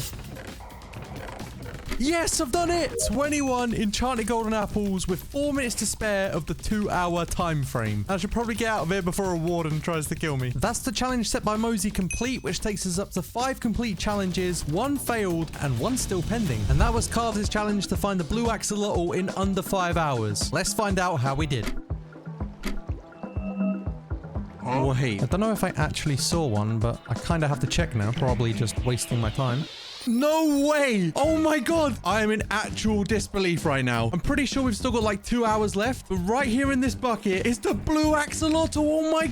Oh, let's go! I thought for sure this challenge was impossible, and we did it in under 3 hours. So after completing Carves' challenge 2, that's 6 challenges completed. Let's see what's next. Chaza, my challenge for you is to get one of these very rare snowy grass blocks using update suppression. It's very complicated, and I bet you can't do it. An update what now? I just did some research into it, and yeah, he wasn't wrong. It's very complicated. Essentially, what I need to do is create a glitched shulker. And to do that, I need to downgrade my world to 1.18 to be able to use the update suppression. Before I downgrade, I need to collect some items like slime, sticky pistons, mine a bunch more redstone because I have basically none, which will come in handy when I'm crafting powered rails, which apparently I need quite a lot of. Then to create the shulker box, I'm going to need to make a bunch of comparators, and I'd love to go through and explain every single item I'm using, but I don't even know what they do. Then next I need to remove shulker boxes that include any new items like armor trims, including my armor, because they've also got trims on them and they would just get deleted. So I'll just craft some makeshift diamond armor, which will actually be unenchanted because I don't have an enchantment table on me. Thanks to Easy, who got me to blow up my house in challenge 1. This looks so strange, but it will do the job as I just need to fly far away enough from my spawn area for the downgrade to not affect any of my builds. Now it's time for the moment of truth. Okay, I think it's worked. I've still got all the stuff in my inventory. Now I just need to make the update suppressor, which is basically just a load of sandstone platforms with powered rails on, with some funky redstone pistons and slimes on the side.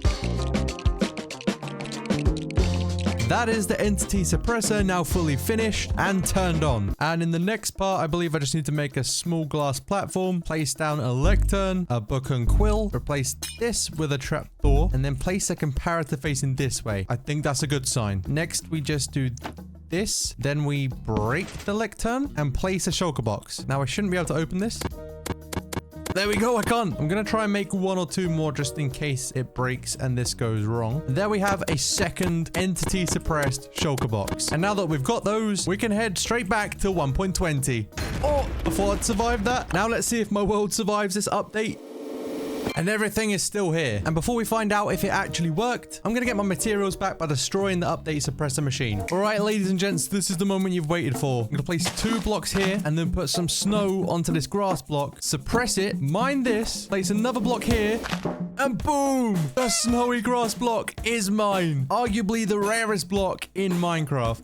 Let's get rid of that. Get rid of that and that. And I've now got myself a floating snowy grass block in the middle of nowhere. But regardless, that is SB737's challenge complete. I'm very surprised I actually managed to do it. All right, Chaza, my challenge for you is to recreate 3 extremely dangerous real-life sports and then play them. Okay, for extremely dangerous sport number 1, I'm gonna go with skydiving. I don't think there's many things more dangerous than jumping out of a plane all the way down to the ground. And in Minecraft, we don't get parachutes or aeroplanes. So after I grab a bunch of cobblestone, I'm gonna fly to the bottom of this 100 by 100 perimeter and try to find the lowest Y level, which I believe is -63. Place down a water bucket so I can land in it, and then build a cobblestone pillar all the way to the height limit.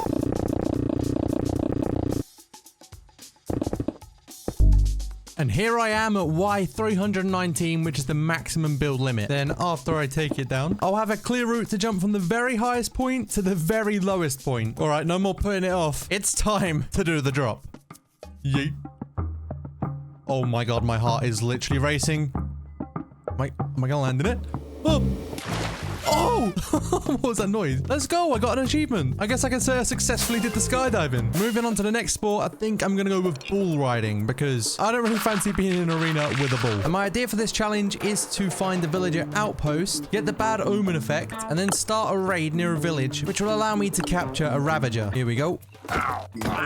There's the omen. Oh, there's 2 of them. Gotta take that sorcerer out first. Oh my, the amount of X's. Bro, there's so many. They are easily the worst mob in the entire game. Please, can we remove the Mojang? Look how many there are. What is going on? I need to kill this sorcerer. Point blank.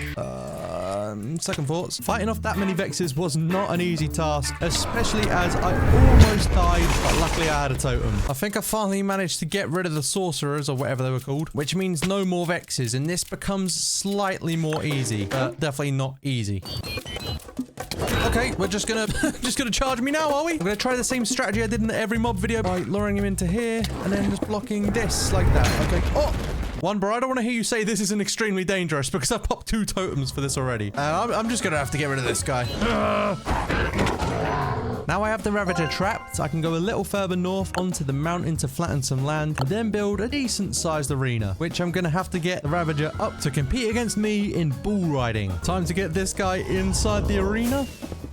Like so. And unlike bull riding in real life, you can't ride Ravagers in Minecraft. Now, according to the internet, the average bull ride lasts for about 8 seconds. So I was thinking, what if I try and survive in there with the Ravager for 60 seconds? And my chestplate honestly feels too powerful. It takes like 1 heart at a time. So I'm going in with no chestplate and no elytra. Oh, trying to juke him out. Oh, 3 hearts. Oh. No. No. I need to eat as well. He's going to get me. Oh no! Okay, we're still in this. We have 1 more totem. Maybe a minute was a bit of a stretch. Oh, we managed to eat and get away. This is huge. Come on, 10 more seconds. Juke him out. 3, 2, 1. Let's go! I know I used a totem in that, but I literally only had this one spare. So if this one popped, I probably would have died and potentially even lost my hardcore world. And I've got a challenge much riskier than that coming later in the video. So make sure you stay tuned for that. Until we get there, we've got 1 more dangerous sport to do. And it's one that I actually really enjoy myself. It's darts. Now, some of you might say it's not that dangerous, but I don't think you'd want to look like me right now with darts in my head. Yeah, that would actually really hurt. So right now, I'm going to aim for the bullseye right in the middle. And usually you get 3 darts to do it in. Wait, where did that hit? Oh, okay, we hit the 25, the outer ball. That was really close. Let's just take another shot. Oh, that looks bang on the money. We'll do 1 more. And we can go and check. Yes!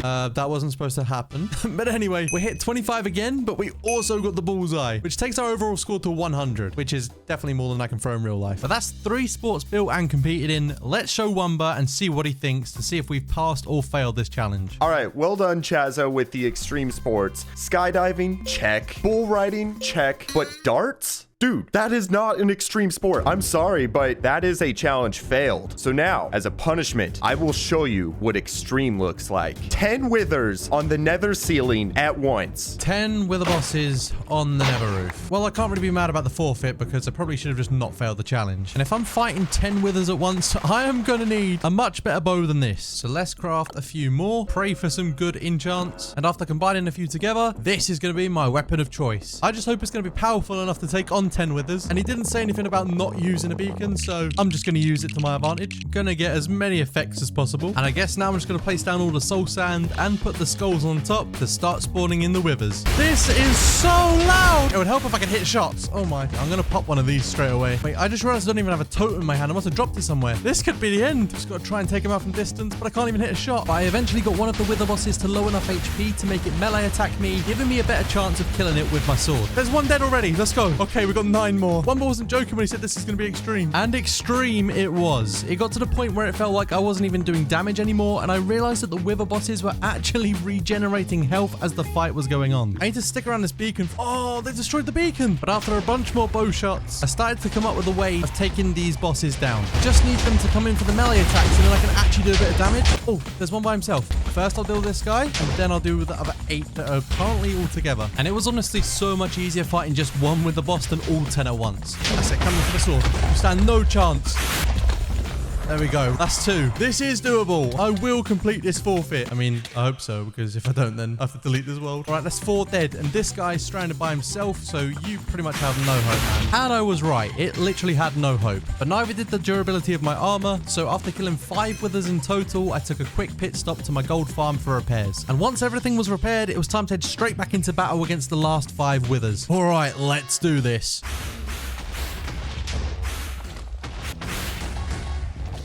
There we go. That was well easy. 6 down, 4 more to go. And this guy's by himself, so we can just pick him off. Boom. And boom. Number 8's dead. Straight onto number 9. There we go. Number 9's dead. All right, last one, and then we've completed the forfeit. Okay, here we go. Just a few more hits. And there we go. The 10th Nether Star, and I have done it. I have defeated 10 withers on the Nether roof, sort of all at once. And it only took me like 20 enchanted golden apples, but the forfeit has been complete. Let's see what's up next. Yo, Chaza, it's Cookie. So my challenge to you is to craft 50,000 cookies as fast as you can. Oh, don't disappoint the cookie army. 50,000 cookies. That is going to take a very long time. And it's also going to take a bunch of ingredients because I need cocoa beans and 2 wheat per cookie, but I do get 8. 50,000 divided by 8 is 6,250, which is the amount of cocoa beans I'm going to need. But then I'm going to need to double it to 12,500, the amount of wheat I'm going to need. All right, so I'm going to start off by going to my custom jungle biome and collecting some of these cocoa beans. And to be honest, I don't even need that many because I found a really sick tutorial, which as long as I have enough bone meal, I can pretty much generate infinite cocoa beans, which will save me so much time. Yeah, this machine's pretty insane. So I stood there using the machine for a pretty lengthy amount of time until I ran out of bone meal. After a quick trip to the Nether for some bone blocks, I was back onto the machine, and this should be enough cocoa beans, which means now I just need double the amount for wheat. So let's take down this machine for the cocoa beans, and we can start building the new one. And once again, I'm going to need to get a ton of bone blocks, which I can turn into bone meal, as I need to fill up 3 dispensers this time, not just 2. And this farm is absolutely insane. Just watch how fast this goes. I then proceeded to use this wheat farm for about 10 minutes straight, and all of those bones and bone meal I had only got me this amount of wheat. And there was me thinking I wouldn't have to keep going through the Nether portal to keep searching around for bones, but here we are. So I went ahead and mined stacks of bone blocks, then back to the overworld to do the farming, to which I found out I didn't have enough, back to the Nether for more bones, back to more farming, back for more bones, back to farming, and you get the point. Until I eventually had over 13,000 wheat. I also burned most of the seeds, but managed to fill 10 shulker boxes full of them. And to store 50,000 cookies, I'm going to need 29 empty shulker boxes. And now I've got all the ingredients and everything set up. It's time to go through the very long and boring process of crafting 50,000 cookies. And after at least 1 hour of going back and forth crafting and storing, I have filled 29 shulker boxes full of cookies, which means in total I've got 50,112 cookies. I think it's safe to say I've completed Cookies Challenge. So subscribe for a cookie, and it's time for the final challenge. Chaza, I'm so sorry, but for your next challenge, I want to see, can you kill 1 warden with no elytra and only 2 totems? Good luck. That was such an evil laugh and such an evil challenge to give me. That's because if I die while fighting the warden, I have to delete my world. Every block, every mob, every biome, it's all deleted forever. So first I'm going to head to the raid farm, which is about 10,000 blocks away. Or not. It should be right here. After doing SB737's challenge of using update suppression, it deleted my raid farm, which means I'm going to need to find another way of getting 2 totems because I have run out. There's no way. As I was flying home, I got super lucky and came across a woodland mansion. Okay, I'm going to have to be smart about this and try and pick off the vindicators at range with my bow. And there's one right there. That was so quick. Now I've got to deal with the vexes. And they're pretty vexed. Okay, there's one. And there's actually part of me that does not want to find one because those vexes are so powerful. Surely there's one around here somewhere, right? Oh, yep, there he is.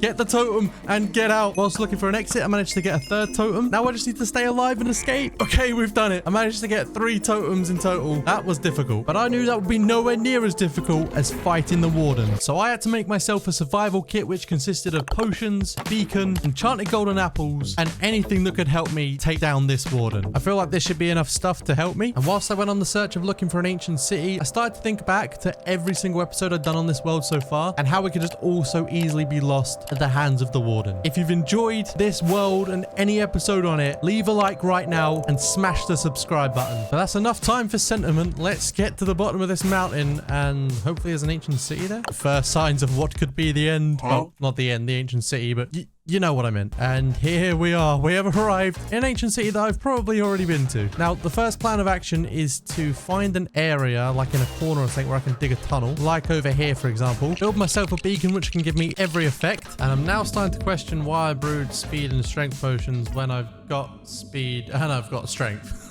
The last thing I'm going to do is grab some blocks and make this tunnel only too high so the warden isn't able to get through.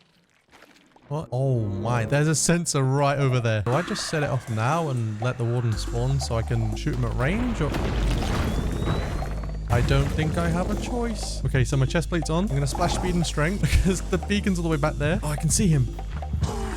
I mean, this feels a bit cheaty, to be honest. Oh, okay. Let's retreat and maybe I can get him to come this way because I feel like it'd be a bit more of a fair fight this way.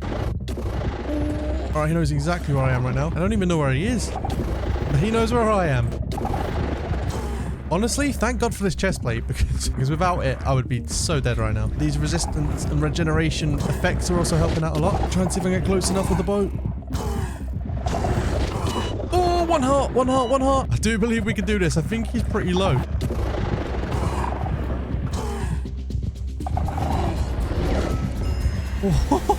We did it! Let's go! But you know what? That kind of felt too easy. So I'm up for round 2, which is a little bit psychotic of me because I'm risking my entire hardcore world again, but we're doing it for the content. Okay, there's a warden. Not exactly sure where, but...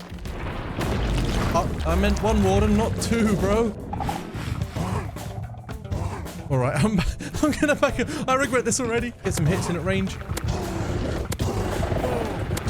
I feel like I should run around so he has a chance, but he does a lot of damage when I'm not near the beacon. Oh, he's going for some hits. Okay, I'm going to preemptively eat this capel. I'm making a run for it. Oh my god, I am crazy. Oh no. I swear I'm actually crazy for doing this. I need to eat, I need to eat, I need to eat. It'd be good if I could see where he is, but I cannot. Where's my beacon? I'm lost. Okay then. Give me some sort of visibility, please. Oh no, another one spawned. I don't know which one's which. There's the beacon. Okay, cool. Where's the warden gone? Let's get rid of these shriekers so no more spawn. Hey buddy. He's so fast, man. Yo. Oh.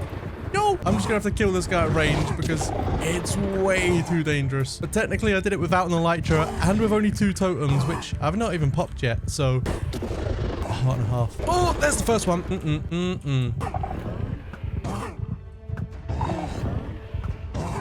gonna go in for some hits. This might be the most overpowered sword ever. 1 hit killed the warden. I mean, I do have a pretty insane bow, but that is 2 wardens defeated, 1 totem pop, no elytra, and I guess my world's not being deleted. Let's go!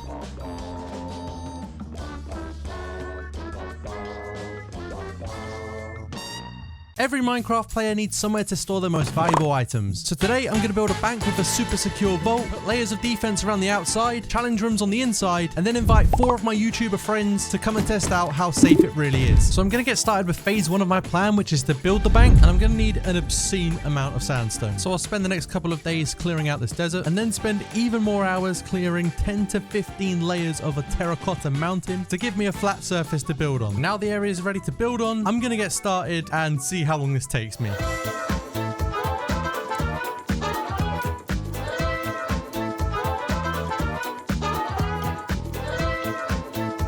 And it took me at least 20 or more hours to build just by itself. I had some help from a professional Minecraft builder with designing this, and I think it looks epic. But as much as I could stand around here all day admiring the build, I've now got to protect the bank with several layers of traps, which will get progressively more difficult to pass through. For this first ring, I'm just going to cover it all in magma blocks. As you know, you take damage when you walk over it, so they'll need to shift. And then if I do this, they'll now have to make their way for a cactus maze. It doesn't look all that intimidating now. It's only like 1 and 2 blocks high. But when it's all fully grown, I'm sure it'll look a lot cooler. And it took me over an hour to do this, so I hope it has some effect. Now moving on to the second ring, I'm going to use snow. It may seem like a strange choice, but now that powdered snow's in the game, I bet I can catch some of my friends out by placing powdered snow in between the regular snow. And with that defense layer completely full now, I need to craft a ton of buckets in order to collect the powdered snow. Next, I need to find a mountain that has some and collect as much as possible. And now I'm just going to go ahead and mine out random snow blocks here and place the powdered snow inside.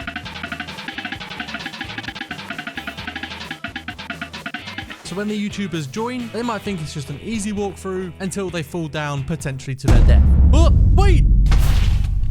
I genuinely was not expecting a creeper to be there, but I guess that reinforces the point of how dangerous the powdered snow could be in the race to getting to the bank. Now, as for the next layer, I'm going to fill it in with soul sand because soul sand is painfully slow to walk on. And after using all the soul sand I could find, it was enough to cover maybe 10% of the ring. So it's time to fly into the nether to get a ton more. Whilst I spend forever collecting soul sand, please consider subscribing. It's 100% free and you can always change your mind later. I'd really love to reach 1 million subscribers and you can help me get there. So if you're enjoying this video, then please go down and hit the subscribe button and leave a like while you're there.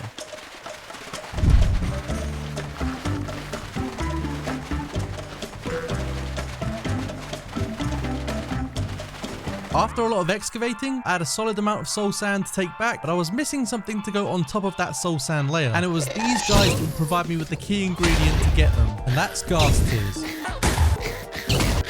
Because with these ghast tears, I can now craft end crystals which can go on top of the soul sand to complete the third layer. First, I need to grab some obsidian from the end dimension, and then I can place my first end crystal down, and this is lethal. I place a second one here as well, but I think I put it in the wrong position, so yeah, someone's gonna die. So I'm gonna go around this layer and place more end crystals, and we can go from it looking like this to something that looks a little more like this, with all of the end crystals on top of the soul sand, the cactus fully grown, and the powdered snow all placed. Now, because I went pretty overkill with the amount of soul sand I collected, instead of wasting it, I may as well use it for the next layer as well.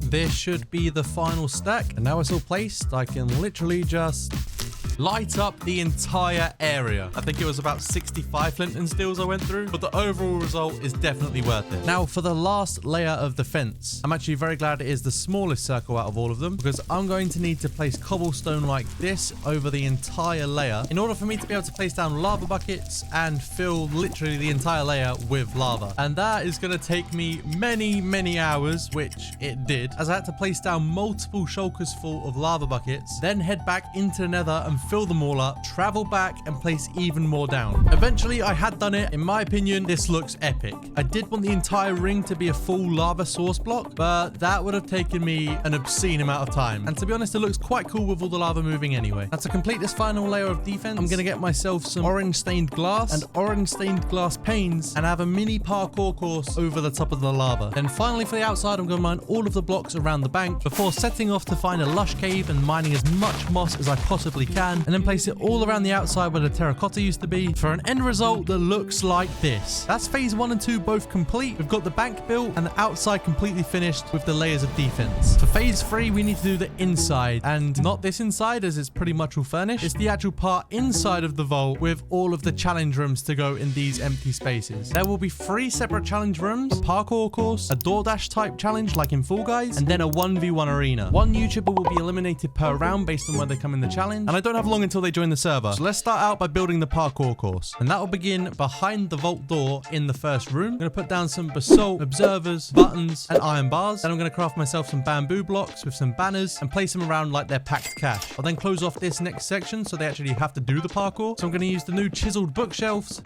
place a ladder, and then make the staircase not usable. So now when they run into the room, they have to run up the staircase, onto the bamboo blocks, and then onto the ladder.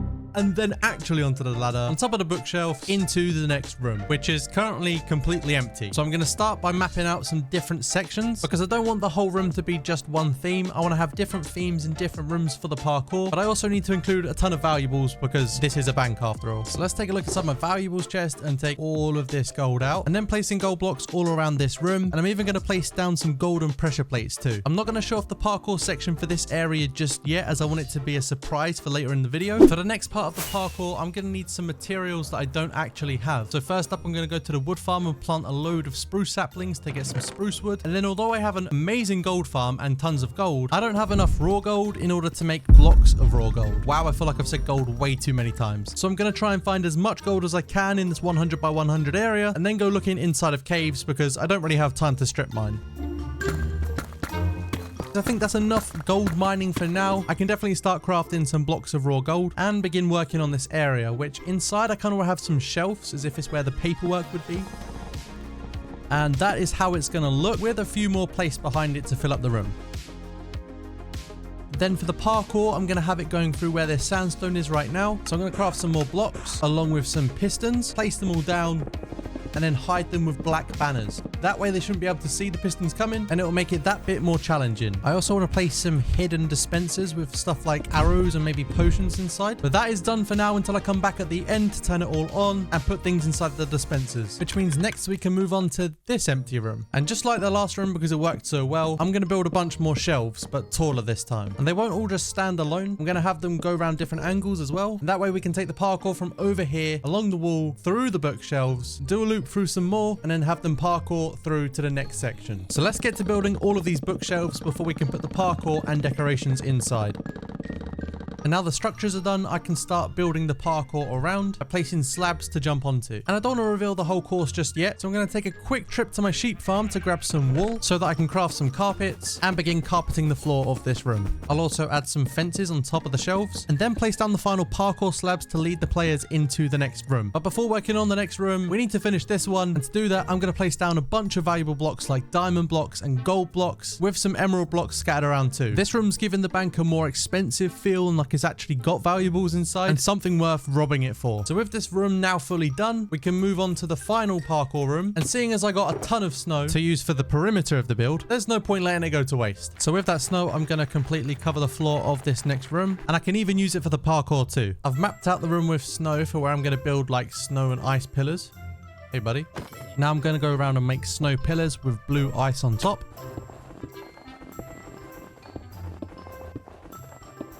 My man's just waiting in the windows like, let me in.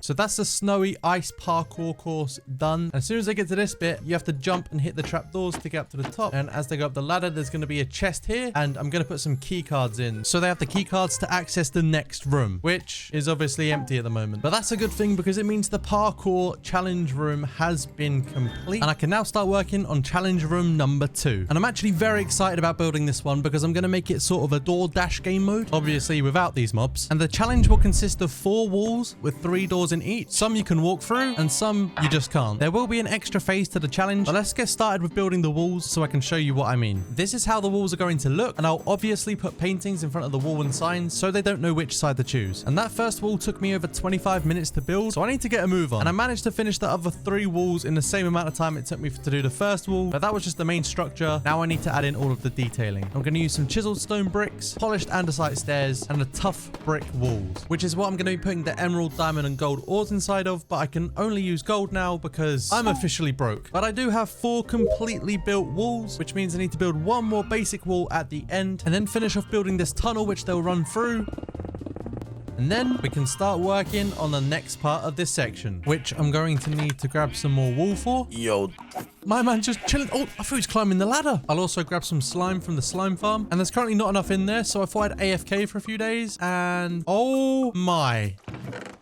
That should do for now. Now I've got to fly all the way back home where I'll collect some honey. Then I'll start placing some cyan carpets. I'm going to have some stairs right here. And then I'm going to divide these sort of like mini sections like this, so that they have to complete the parkour and not just completely disregard it. And to do that, I'm going to add slabs on top of the blocks to make it impossible for them to jump over. And I'm going to use lime carpet for this section, magenta for the next, and then blue for the last section. I'm going to leave this challenge for the lime section to the end, and you'll soon see why. So first up, I'm going to work on these 2 here. I'm going to make use of this slime by making some gaps here and then filling them in with the slime blocks, so that they're going to have to jump onto that and bounce over the slime. Then after they jump onto the slime and to this section, I'll have ladders like here and just delete these end sections. So if I just place these ladders down like this, they'll jump over here, they'll jump over here onto this, and then I'll have another like line here. But my plan is to make it a bit more difficult than just jumping onto a ladder and onto a block. For the next jump, they're gonna have to jump onto a ladder that goes on top of 2 blocks, but sideways. So for example, they'll have to jump round to the side of the ladder, jump on and over to here. To be fair, they probably could just do this, but I won't tell them about that. And with the ladder parkour done, we move on to the final part of the course. On these orange concrete blocks that I've already placed when I was building the bank, I'm going to place down honey.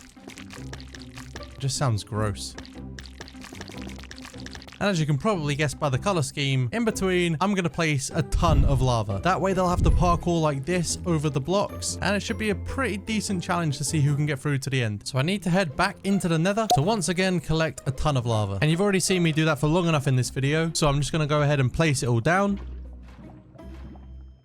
Boring. Finally, this section is completely filled with lava and honey blocks, which means we now have to go back to the beginning of this section to tackle the part that I knew would take the longest. And it requires more honey blocks that I've just used in that lava section. I want the contestants to start here, jump and stick to the honey, and then try and land on the stone bricks. And it's the exact reason why I left that bit towards the end, because in my honey farm, I've got 1 bottle of honey. So I'm going to need to AFK this farm for a bit to try and get a lot more. But the bees don't like working at night. They only work during the day. So I'm going to have to rebuild this inside of the nether. So let's tear it down first of all. And then now I'm just going to rebuild it in the nether. And with the rebuild done, I'm going to AFK it once more. I still don't think that's going to be enough, and I AFK'd that for a good few hours. It's not looking good, Brev. Let's check how many that actually does make. Wait, what? Oh, nice. I'm going to get more than I actually thought. 44, not too bad. Let's place them down. Yeah, I'm going to need a bit more than just those 44. Actually, if I remove this end one here and then space it out evenly like this, that actually doesn't look too bad at all. So I'm just going to AFK the honey farm for a little bit longer. And finally, I've got enough blocks. That was a lot of AFKing, but I have the honey blocks. I'm going to place them all down.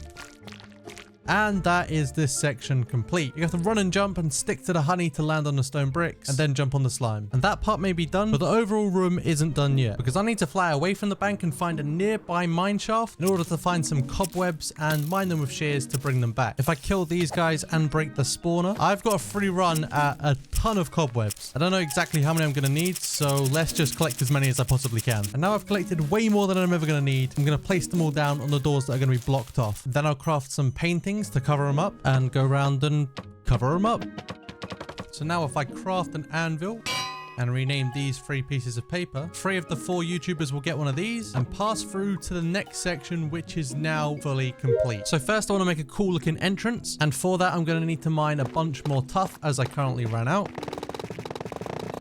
And there was an ancient city nearby, so I went and took some of the soul lanterns too. And then once I'd collected all the blocks and returned back to the bank, I went ahead and started building a cool looking entrance for 2 of the contestants to pass through. Now I'm going to place those lanterns down, followed by some of the ores I have too. Now there is a reason why there's a gap in the floor. I'm basically going to make these doors push in when one player stands on each pressure plate. So the last player could be jumping along that honey and the door closes, eliminating them from the game. But I don't have the materials for it yet. So I'm just going to get started by building the staircase that's going to go up.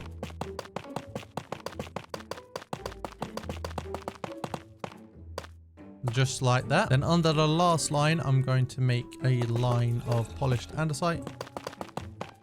Like so. Put some iron bars into it. Bruh. Then above, I'm going to use some chiseled tuff to give it a different texture. And I need some more iron bars. So let's craft a bunch more of them and then fill it all in to make it look like this, which is actually kind of intimidating. I want to keep the same sort of theme up. So I'm going to change this roof from sandstone to tuff, which is probably going to be tough.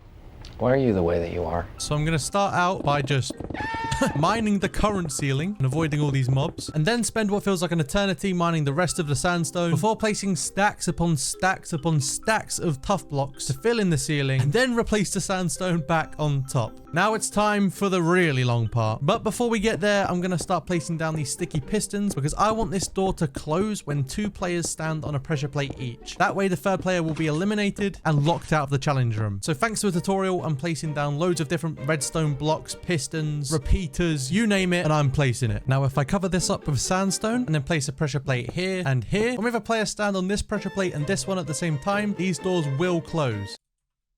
Well, that wouldn't have been good. I can cover up all the redstone and pistons with some deep slate tiled stairs. And then some spruce trapdoors. And you wouldn't even know there's redstone behind it. I actually want to replace these sandstone blocks with gold blocks just for a bit of extra detailing. And that is the redstone door contraption thingy done. Trust me, it's going to look a lot cooler when people actually use it. But now the longest task of all is going to be filling this entire floor with lava. No, don't like that. To be fair, if I can fill out the entire perimeter full of lava, I'm sure this won't be as bad. I mean, it could be worse, but we're going to find that out. So now I'm going to have to take all of these buckets. And to be honest, I'm going to craft a bunch more because you can never have enough buckets, and I don't even think this is enough, to be honest. So let me grab some of this from the iron farm. And now I've got over 2 shulkers full of buckets. That has to be enough. Now it's time to head into the nether. And yes, I'm aware I don't need to show me going for the portal every single time, but I just love the transition. After finding a suitable area, I started going ham, filling up buckets with lava. And then I realized I didn't bring any shulkers to put the lava buckets into. So I came back here to the bank and put exactly 27 buckets in all of these shulker boxes. But there's too many for me to carry. So I even had to empty out my ender chest just to be able to pick up this many, fill it all with buckets, and now I can take even more. Now back in the nether, I'm going to go ahead and make a sort of walkway so I can just collect from both sides. So now I can run up and down here with buckets and just do this. And with that plan in place, it's exactly what I started doing, filling every single bucket with lava. And eventually I managed to fill 40 shulkers full of lava. Honestly, there is so much lava in all of these shulker boxes. I just pray it's going to be enough. And there's only one way to find out. So I'll start by setting up some scaffolding to walk on and then literally just place down all the lava from all the shulker boxes. Boring. And after absolutely ages, I got all of the lava buckets placed and then almost got blown up by a creeper. And this is how much lava I got placed down. And it's quite impressive to look back on. I've still got a decent sized section to fill in. So it's time to head back to the nether and place down all of my shulkers once more. And then just go absolutely ham, filling every single bucket up again. So I know 100% I've got enough to fill the rest of the room. And it's safe to say I don't really want to be dealing with lava for a very long time after this project. All the shulkers are full again. So I'm back at the bank placing down scaffolding. And here's a replay of me placing down lava for about 45 minutes, which is only 7 seconds for you guys.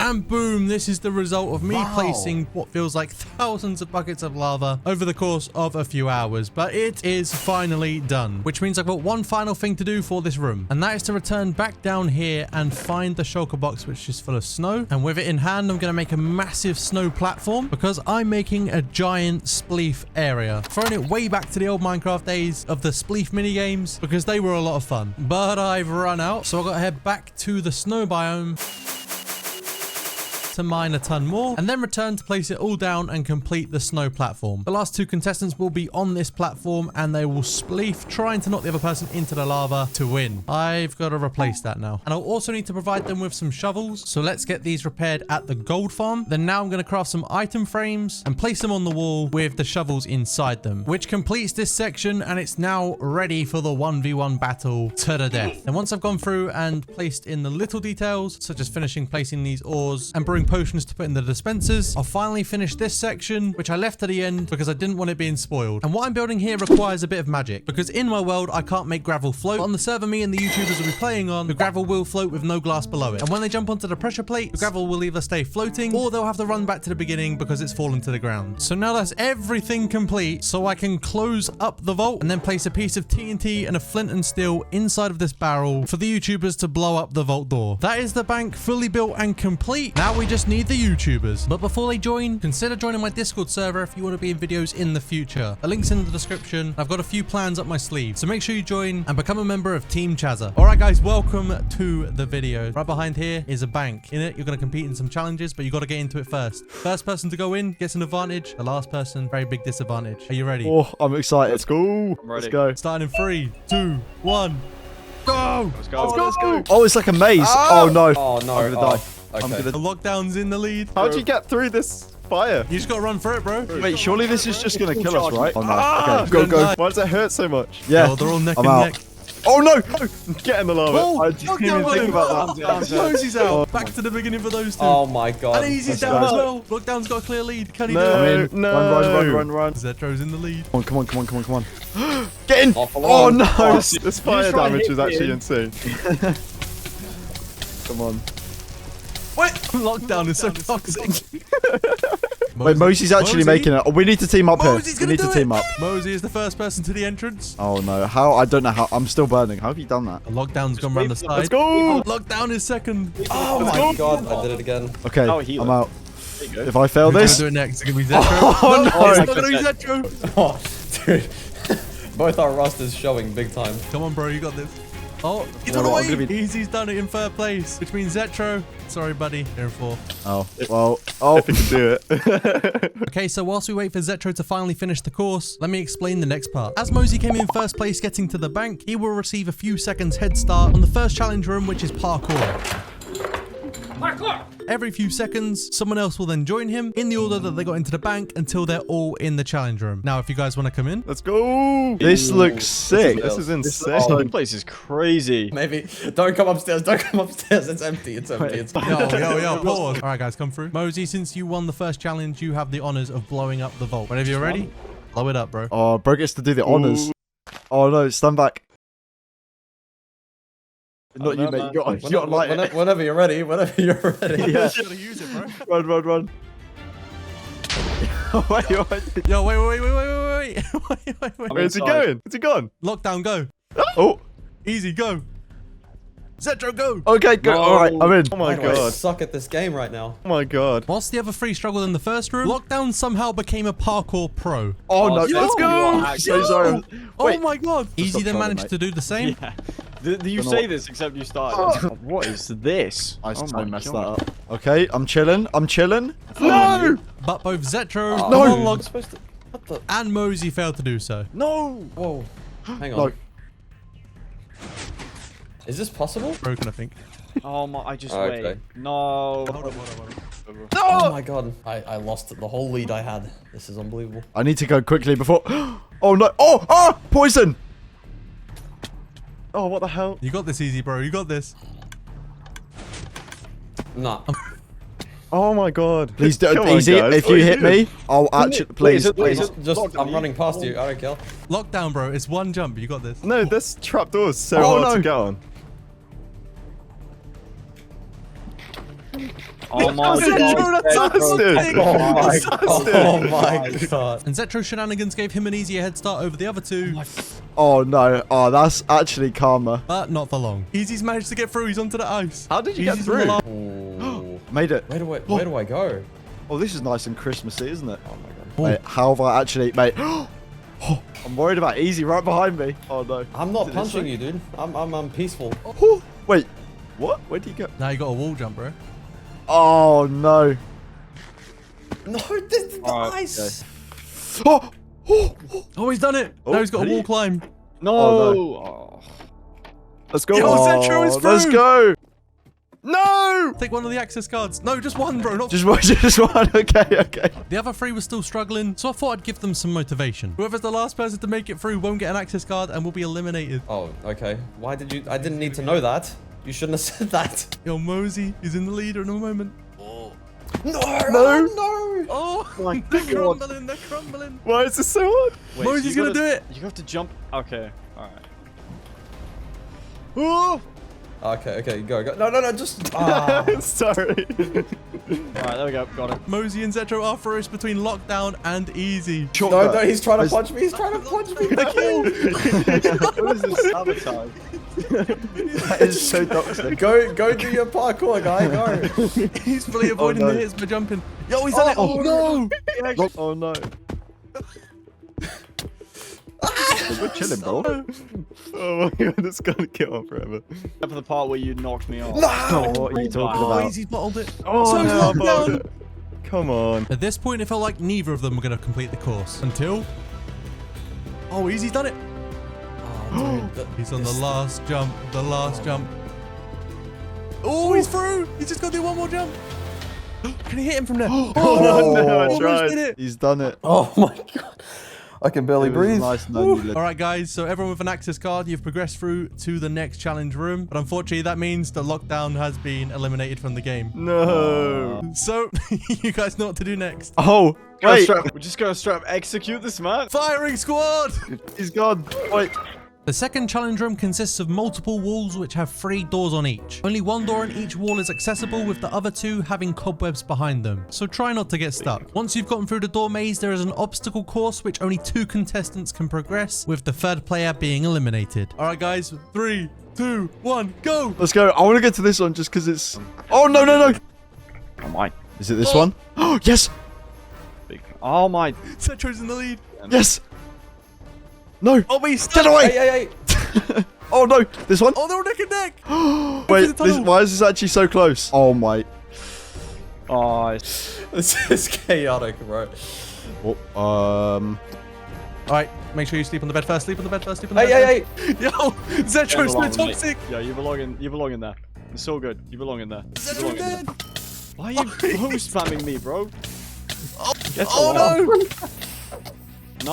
Oh no! Oh my god. You guys gotta go, you gotta go! Oh, no! Zetro's through! No! It's over for me.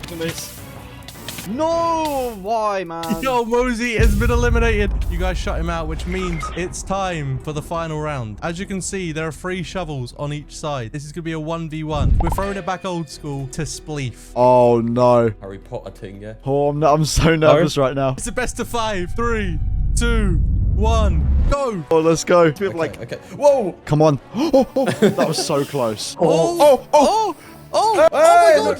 No. Yo, move down! Who dies first? Okay, that round's gonna go too easy. All right, after some quick repairs, we're ready for round 2. You guys can go in 3, 2, 1, go. Let's go. Oh, I'm nervous. How can I get him to like... Oh. It's all on the line, it's all on the line. Oh, no. Oh, Zetro jumped in. No. 2-0 to Easy. All right, guys, round 3 and potentially the final round. If Zetro dies, Easy will be the victor. 3, 2, 1, go. I need to be a little bit more reserved, I think. Yeah, okay. Strategizing now. Oh, I'm trying to like not go silent while I'm doing this, but oh no. Zetro's down. Oh. And there we have it. Easy is the winner. I'd like to officially announce my comeback. Come back to what? To what? Nothing. I don't know. I got hyped. That's it. Congratulations to Easy for being the last YouTuber standing. He will be receiving the $100 prize. If you guys want to see more videos like this or even be a part of them yourself, make sure you subscribe, leave a like on the video, join my Discord server, and watch this video next.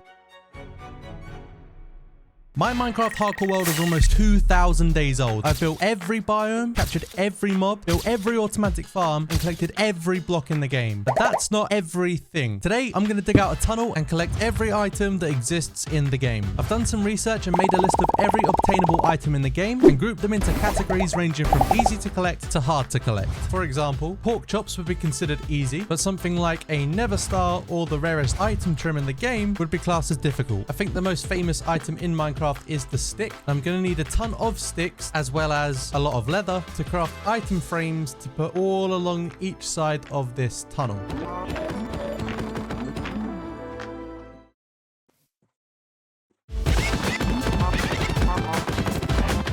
And that should hopefully be enough. And yeah, it definitely won't be. I only had enough to craft 128, and I'm going to be collecting over 500 items. Wow. Probably should have just made an automatic leather farm when I made every automatic farm.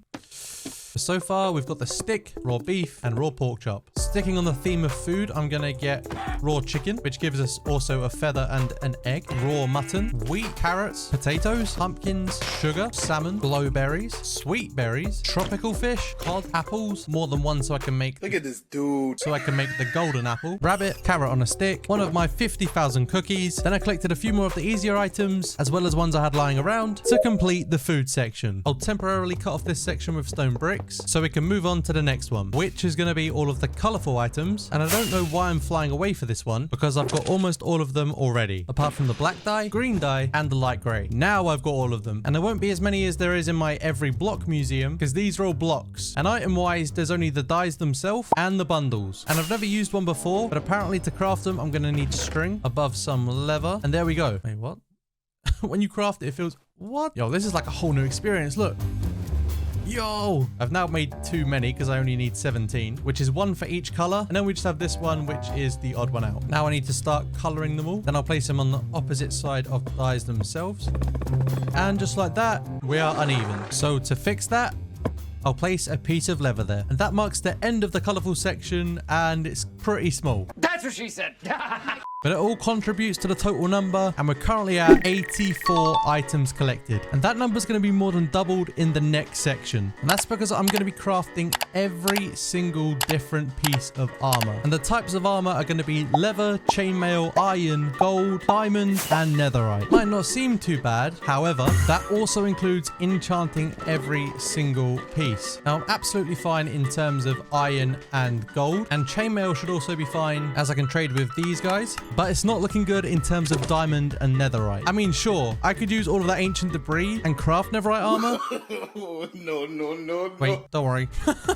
What? Why did I think you could do this? Go easy in the comments. But I guess that emphasizes my point that I need to mine a ton of diamonds, 96 to be exact. And then alternatively, I need to make a leather farm. Not for just one set of leather armor, but for 17 due to every different colored dye. And yes, I am aware that there's almost 6 million different color combinations for the leather, but let's be real, that is not happening. So let's get down to Y level minus 58.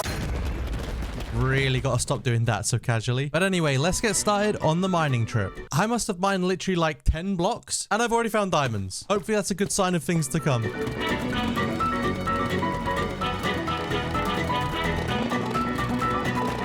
I feel like I might have jinxed myself. Finally, some diamonds. Finally, some more. You know what? I need to find a faster method of getting diamonds because this ain't it. I found myself in a cave, and flying around these caves genuinely feels like a cheat code because it's way too easy to find diamonds. They're literally everywhere. That'll do for now. I've just got to find my way back home so that I can build a diamond tower. And now I'm going to mine it down using my fortune-free netherite pickaxe. I don't know why I'm mining it like this. I'm actually genuinely getting dizzy. Down to the last few layers. That is all the diamonds mined. And I got 2 stacks and 25. So that's more than enough to craft the diamond armor set. And we'll put it on the wall. Then I remembered when I was trading for chainmail armor, they also do enchanted diamond armor trades. So I only need to enchant the helmet and the chest plate, which saves me a bunch of diamonds. And that is the diamond armor sets complete. Next, we move on to the netherite. Now, I do already have some netherite upgrades in my ender chest, but it wouldn't be a Chaza video if I didn't do things the hard way, so I'm not going to use what's already in my ender chest. So I'm going to head into the nether, travel for thousands of blocks with fog on, because I upgraded to the latest version and I don't really know how to turn it off. But I need to try and find some bastion remnants to collect the netherite upgrade. And in my very first bastion, I have managed to find one. Not having much luck in the rest of the bastion, but I will take this banner pattern because I will need that later on. So by that logic, I'll also take some of the other stuff in here too. And now I'm going to fly around to find a second one so I can have one to duplicate and one to showcase. Need some more fireworks. I need just one more, and surely it's going to be in one of these chests. Yes, there it is. So now we have both of those and a bunch of other blocks I collected in the nether. I can craft 2 sets of diamond armor, very awkwardly duplicate all of the netherite upgrade templates. Why am I doing this so stupidly? And upgrade them all from diamond to netherite. Now I'm going to enchant one of the sets, and once all of these are placed down, that'll be the most expensive pieces of armor complete, leaving us with just the leather ones to get done. So for that, I'm actually going to build a leather farm, which means I'm going to need a bunch of different materials. And there we go. I've got everything that I need for a hoglin farm. Now I just need to go and build it. The first thing I need to do is find a crimson forest biome. And right around here is where I'm going to build it. And I believe we start out with the storage system. And then instead of pretending to be some sort of farm building guru, I'm just going to throw up one of these and link the tutorial in the description.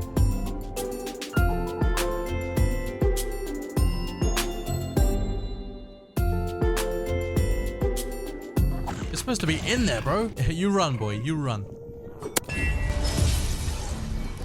All right, let's check the results. Just over 3 stacks of leather will do, and I'm pretty sure that that amount should be enough, but I've said that one before, so I guess we'll find out. First up, I'm gonna craft my regular leather set, followed by the one that will be enchanted, so that's those done. And then I need 16 more, one for every color. There's 16 helmets, and yeah, there's no chance that that amount of leather was gonna do. So I'm gonna AFK the farm once again. Okay, this looks like a lot more. Huh? This will definitely be enough. Quickly enchant these before going back through to the overworld. And then now I'm going to craft the leather boots, pants, and the rest of the chest plates before coloring them all with the dyes. Let's space them all down in order. And that is every set of colored leather armor now placed down in the tunnel, leaving me with just 8 item frames left to fill before we move on to the next section. So let's get those next 8 done, starting off with the shield. Visit the end to find an end city, locate an end ship, retrieve the elytra.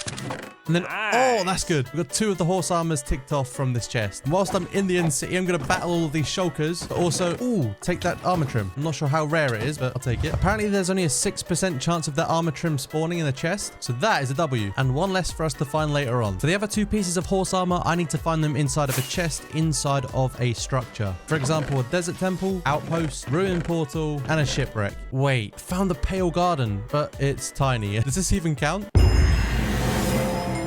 Well, that confirms it. Wonder if there's going to be any of them creaking things around. They look creepy. Oh, so they only spawn at night. I guess I'll be back for that. So in the meantime, let's go and find these horse armors, because at the moment, it doesn't look like it's going to happen. Did the ship just like decide to wreck halfway through the air? What? Or is this a spaceship? What is this? Just got an armor trim, so we take that. And the buried treasure map. Hopefully I'll find the horse armor inside of this buried treasure. Nope, but we will get a Heart of the Sea. I really didn't expect it to take this long just to find some horse armor. So I'm going to fly to the end portal, and hopefully my luck will change. Probably already been here before. My luck is so random. I swear, you can't make stuff like that up, man. All right, with 3 or 4 horse armor pieces collected, I'm pretty sure I can just trade for the leather one anyway. So apparently if I place a cauldron down, he should get a leather worker job. Now I just need to go and get a bunch of leather or emeralds to trade with him, and you'll give me what I need. After trading with these guys for armor, I have got a ton of emeralds now, so let's just get a bunch of tunics, I guess. Anything to level you up. Then I'll grab some of my leather too. And I'll try to level them up as fast as I can. And oh, it's leather. Nice. I'm going to take a few just in case I can dye them. And hopefully I can't, because that is a lot. But we did it. Now let's see if you're even able to dye these. Hopefully not. Otherwise, I'm going to have to make a lot more space. Oh, no. Let's place down the other ones. And I'm going to have to remove this divider, as it's going to be a lot bigger than I initially thought it would be. Bro, when I've collected every item, this thing is going to be huge. So after a quick transition, they're all in place. And now I've got to fill up this side to make it even. The left item frame is going to hold a turtle helmet, but the right side is going to hold wolf armor. And it turns out you can also apply dye to that, which sorts out all of these. To get the wolf armor, I need to craft a brush, or a bunch of them, then find some of these guys, and he's already dropped one. But apparently you need to brush them, and you only get a certain amount per brush. I think it's like 4 or 5. Next, I'm going to craft them into the armor, and I think it goes like that. So I'm going to place it down there. And then for these ones, boom, all the colored ones are placed. So now I'm finally onto the last piece for this armor section, and it's going to be the turtle helmet. So first of all, I'm going to collect some seagrass, and then look around for some turtles that I can breed. Oh, there's quite a few here. Yeah, there we go. And hopefully there's one over here as well. I feel like this one's trying to lay an egg. What the? It's got rapid fire.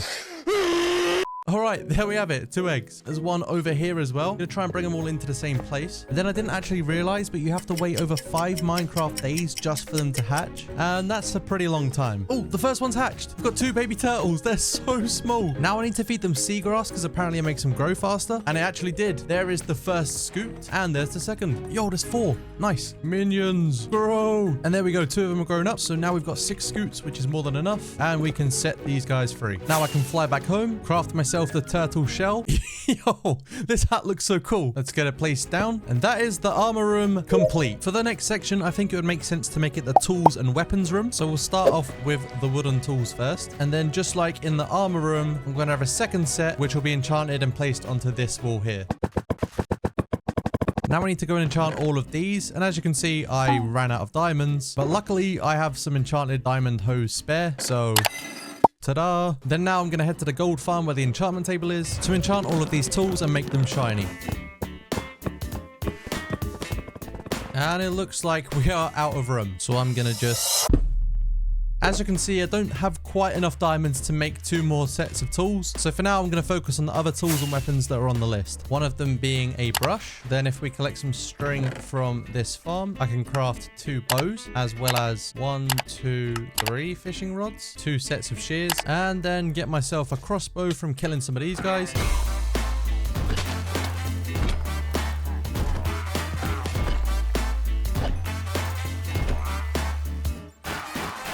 There we go, an unenchanted one and an enchanted one, and then also the ominous bottle. It's honestly getting a bit tiring having to go through this portal just to get to the enchanting table every time. So I'm going to do something groundbreaking.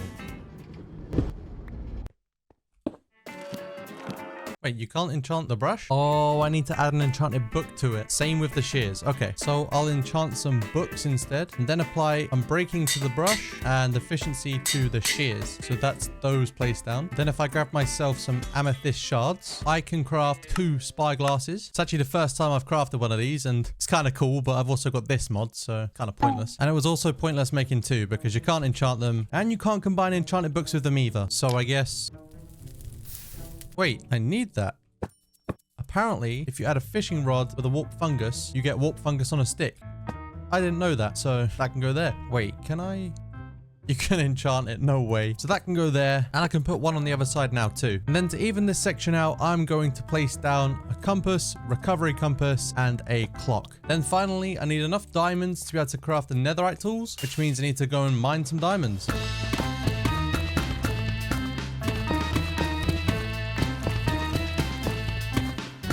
And now I should have enough to craft every diamond tool again twice to upgrade to netherite. Now let's get them all into the item frames. And that is every single tool and weapon in Minecraft placed down in the tunnel, taking our total up to 314 items collected. I did leave out the mace and the trident as I feel like they're quite rare and they should go in the rare section at the end. So don't worry, I will be getting those a little later on. But as for the next section, I'm going to collect the water-based items. And to be fair, there really aren't that many. I've already got the Heart of the Sea, and the rest are pretty accessible with things like the ink sac, the glow ink sac, bucket of cod, bucket of tropical fish, and the salmon. I already have a bucket of axolotl in my ender chest, but I won't be displaying this one for obvious reasons. An ocean monument, just what I need. I always forget how annoying it is trying to fight these guys. There we go. Bro, let me just... Thank you. Luckily, I remembered that I have an azalea tree pretty close to where my home is, so let's get down to the lush cat.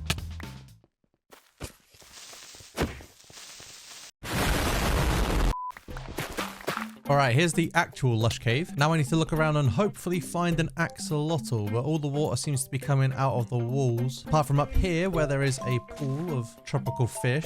Oh, I see it. Come here, bud. You're coming with me. Wait, I just realized something. Oh, I'm so stupid. I forgot I have a literal axolotl farm right over here from a couple episodes ago. Anyway, now I'm gonna find myself some frogs. Here we go. And then I need to feed them. Bro, take the slime. What's wrong with you? Now I've got to follow this guy very slowly. Yo, where's he going? Oh, okay, fair enough. Now I've got to wait for the tadpoles to hatch and then I can catch it in a bucket. Oh, they hatched. Was not ready for that, but I've got it. Now the final water bucket that I've got is going to be for a pufferfish. So it's not going to be easy, but let's try and find one in this warm ocean. And here we are. That didn't take too long. Oh, well, I got poisoned, but that was quicker than I thought it was going to take. Now I need to try and find some drowns, and hopefully one of them will drop me a Nautilus shell. Oh, let's go. Now with these 3 items, we can place them in here, and that is the water section complete. A very small section, but one that needed completing anyway. Next up, I'm going to take a trip into the nether to visit my double blaze farm, because I'm going to need a lot of blaze rods and blaze powder. As the next section I'm going to do is potions and potion ingredients. I'm going to need to kill some of these guys for the magma cream, ghasts for their tears, glowstone, spider eyes, gunpowder, a slime block, apparently a stone block, sugar, golden carrots, find another pufferfish or 2, and the phantom membrane. I'm going to brew 3 of every potion. You've got the regular potions, splash potions, and lingering potions. But I'm not going to be doing like instant health 1 and instant health 2. I'll just do 1 level of potion to cover all of them. So I'll start out by brewing the regular potions, and then I'll take 1 out and put gunpowder in to make splash potions. Now for lingering potions, I need dragon's breath for every type of potion. And the way I get that is by killing the ender dragon. Well, not necessarily killing it, but if I don't kill it, then I won't be able to get back. Oh, we just cut that tower in half. Come on, dragon. Here he is. Give me some of your stinky breath. Huh? Right, now I just pile it up. I appear to have triggered an enderman. Uh-oh. Oh, this is not going well.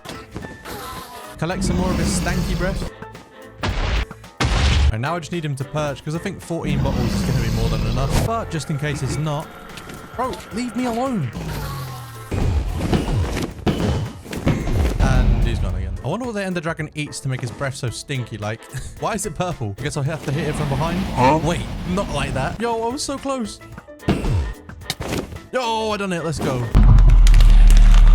All right, so let's head back through. And thanks to defeating the dragon, if I add in a dragon's breath, I think they have to be splashed first. Now if I add in dragon's breath, it should create lingering potions. Yeah, there we go. So this is all of the potions apart from the 3 wind charging ones, because I still need to collect the breeze rod, and I'm leaving that for the rarer stuff. So I also have the glass bottle, water bottle, awkward potion, mundane potion, and thick potion. So let's get them all placed down. There is 1 gap in that section, however, for the bottle of enchanting, and I'm pretty sure if I go down to the deep dark, there's a chance of there being one in an ancient city chest. Can't seem to find the ancient city. Oh, a zombie spawner. Oh, that is super lucky. I thought I was going to have to search forever later to try and find one, but now I don't. Oh, here's the ancient city, and it looks like I've been here before, so hopefully I left one in a chest. Uh-oh, that's not good. I found 2, so get out. Go! I've made it back safe, so I can now place this down, which means we've got every single potion in Minecraft in regular form, splash potion, and lingering potion, apart from wind charging, which we'll get later. And now we can mark this section off as complete. There's currently 3 sections left, which doesn't include the rare items. Next up, I'm going to go with the ores and mob drops. I'd say I'd already mined enough, so I'm just going to go in here and take out some of these. And I've kept some ores in one of my chests, so I can mine them and get the raw versions. So let's start with coal, leave a space for charcoal, raw iron, nugget, ingot, raw copper, copper ingot, leave a gap here for quartz, lapis, redstone, all 3 types of gold, and I need more space, so there's something so satisfying about those transitions. But then we have the emerald, the diamond, and netherite scrap. I'm not going to be putting the netherite ingot inside of here because I consider it to be pretty rare. So it's going to go somewhere down there in the rare section. Now let's grab the charcoal and then grab some of this quartz. Bam and bam. And that's the ores done. Then on the other side, I'm going to have mob drops. And right here, we've got everything that I had lying around already. And the rest, I'm going to have to go looking for. Shouldn't be too bad, though, because I do have farms built for most things, which obviously helps me out a lot. But then there are some I don't have farms built for, and they're going to be a bit more challenging to find, like the sniffer egg, which I'm going to need 2 of because I need to actually hatch one so they can dig up the pitcher pod and torch flower seeds. What in the broken is this? There is suspicious sand, so let's see what's inside. Bro, really? Wheat? Bro. 3rd time's a chart. No, it's not. I need to find the warm ocean. This is the opposite of warm. There's polar bears. Right, this is looking a bit more promising. Somehow I've managed to find a mushroom island, 2 mushroom islands before I found a sniffer egg. There's a ruined portal here. Let's see if it's got anything I need inside. Oh, it's got a fire charge. I'm going to need one of those later. Have I finally found one? It's taken me days to try and find one of these things. Please give me the egg. My luck is so bad right now. And it's another pottery sherd. Nice. Eventually one day I'm going to get an egg. Maybe just not today. Wait, is it? Let's go! What a relief! Finally! I must have brushed at least 20 pieces of sand, and finally the sniffer egg is in my possession, but there ain't no way... Oh, there ain't no way that I'm hatching that thing because I don't want to spend ages finding another one. So instead, I'm going to grab this and perform a very interesting task of getting the sniffer out of my every mob area? Museum? Hey buddy, I'm breaking you out. First, I need to build a staircase so that it can actually get up and out of this 100 by 100 area. And now I can break the glass on the enclosure. Oh, there's a pitcher pod already. He's already digging stuff in here. Do I need to get him out? I'm not even sure at this point, but he's out. Let's get him up here anyway. Let's get him to a bigger place so we can dig up more. Do not jump. Oh my, I thought he was going to jump down there. You're scaring me. You're that close to the edge. Yeah, we can move. Look at them legs go. Now let's build a little makeshift enclosure. All right, let's get you in here. You've even got your own tree. Nice. Now please bring me some torch flower seeds.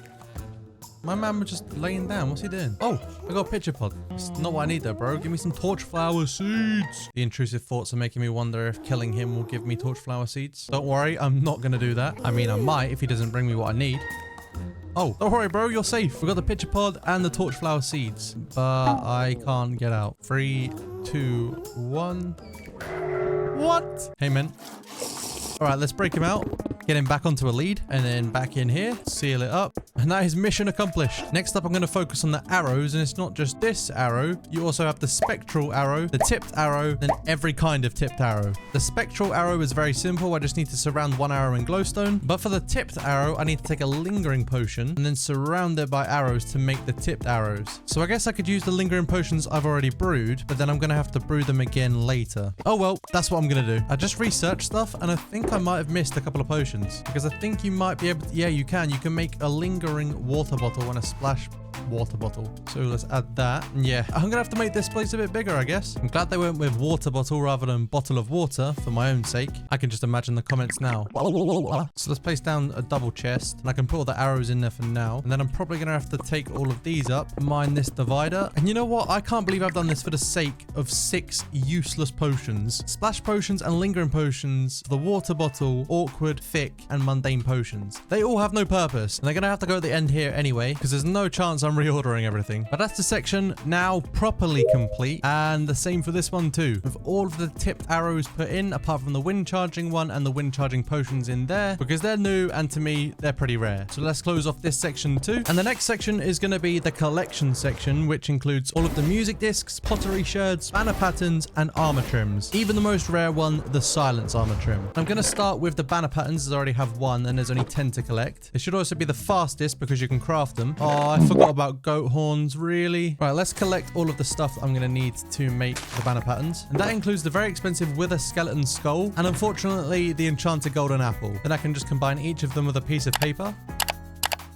This feels like such a waste. But there we have 5 of the 6 craftable ones. For the last one, I need a creeper head, and to get one of those, I need a charged creeper to blow up a regular creeper, which requires a thunderstorm, so I might be waiting around for a while. One of the final ones requires me to trade with villagers, specifically a cartographer, so thanks to the villager farm, we have villagers on demand. And I just need you to become a cartographer, which means I need to trade paper. Should be pretty simple considering I've got the sugarcane farm, and I'm going to need him to go from a novice to a master. It's going to be a lot of trading. But eventually he has become the master, which means yes, the glow pattern is mine. And I guess this is how we're going to get to the trial chamber, which is how we're going to find the next 2. So I guess it's time to go on an adventure. Nice, we'll take that for later. And it's going to be right directly in the ocean. Of course it is. So let's dig straight down. I've never been to one of these before, so this could be interesting. Oh! Okay, here we are. Is this place dangerous or what's the deal? So I need to get keys to unlock those. How do I get the keys? A silverfish spawner, really? I can't break it? Hello? We got our first key. It's going to give me some goods, I guess. Or some bads. Is that all the trial chamber is? Apparently not. Oh, they got skeletons. Oh my, this is going to get interesting. There's like every mob here. Look at me. I'm a literal porcupine. Oh, another key. Nice. Oh, hello. What is this? A breeze rod. Nice. I need those. I think this is the real part of the trial chamber. Right, I've got 1 key. I'm going to use it up here. Hopefully it gives me something nice. A trident. We'll take that for later. Oh, and we've got the new wind charges. I'm going to use 1 more on this. Oh, this is for the ominous one. Okay, cool. If I come back here with the bad omen effect, I should be able to get an ominous trial key. I'll have the chance of getting a heavy core, which is what is used to craft the mace. In fact, maybe I can get a bad omen from here on the way back. Oh, that works. And it's time to go back to war. A golden carrot. Nice. Let's give this another go. Oh my, he's got armor trims on his chainmail armor. That's sick. I really feel like I'm going to war here. Oh my, there's so many. Are we done yet? Oh, there we are. The ominous trial key. Let's see what it gives us. The heavy core. First time, let's go. That's not originally what I came here for. I mean, that's pretty much why everyone comes here, but I do also need that banner pattern. Or you can get them from breaking these. We're about to get all the pottery shards as well.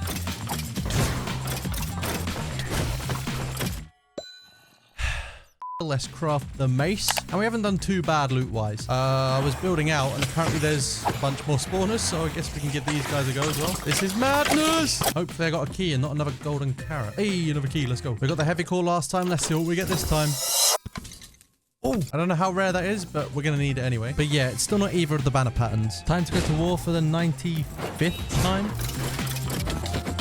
And after all that, we have got another one. Spoiler alert. I got nothing. But I've been waiting up here for that bad omen effect to wear off so I can go back down and hopefully the chamber has reset. And it looks like it has. A key in the first one and a key in the second one. Nice. Alright, I've got 5 trial keys. There's a 4.2% chance of the Guster banner pattern coming out of one of these, like, loot box things. And there's a 15% chance of the Flow banner pattern, which comes out of the ominous trial keys, loot chest thingy-mabobs. Now let's use them all and see what loot we get.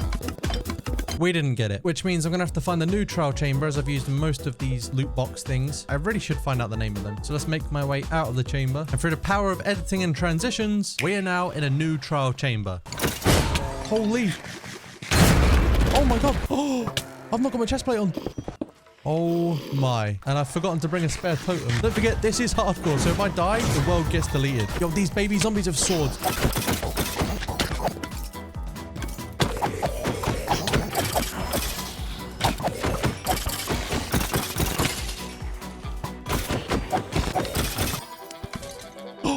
Nice.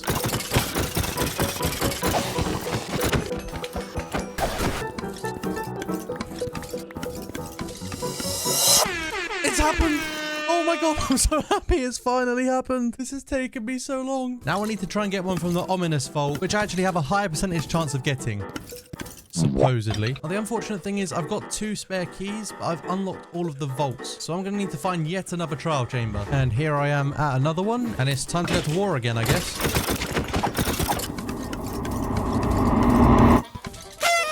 We done it! Right, let's get out of here. That's now 9 of the 10 banner patterns collected. And for the last one, I need to wait around for up to 9 hours for a thunderstorm. Alright, let's find the creeper. How did I miss that? There we go, he's charged up. Oh, they're both charged. I don't know if that's still gonna work. Got a zombie creeper, look at this. Alright, I have finally got myself the creeper head. So now let's apply that with a piece of paper. And that's all the banner patterns. And that took me a while, but I also managed to get all of this. And I've only got 1 goat horn. So to get more, I'm going to try and find some goats and then bring them all the way back to make a goat farm, which will eventually produce all of the goat horns. And now we can breed them for more efficiency. And whilst the goats do their thing, it's time for me to fly around and do some archaeology.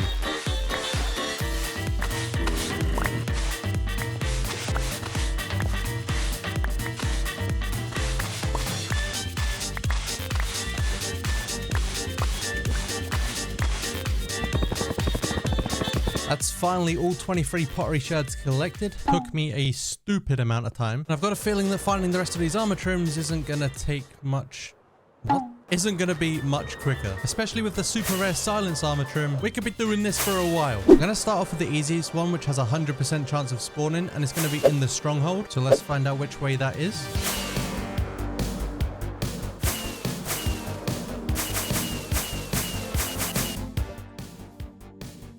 Wait, where'd it go? Oh, we're going down here. Don't be stupid.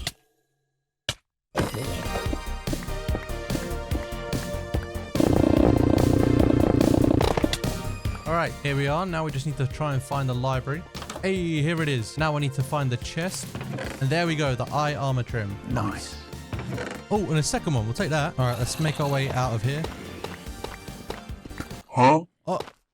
Yo, just casually found 2 of the rarest block in the game. Let's hope that luck continues. Sheesh. I'm gonna have to visit about 1 billion end cities to find 2 of the armor trims. So as there's one here, we may as well take a look. First time's a charm. No, it's not. The last thing I need right now is for a warden to spawn since I don't have any totems in my ender chest or on me. But, okay. Let's try this side instead. Got apple, nice. This end city is huge. Wait, this is 2 end cities in one. There's one portal here and then one straight down there too.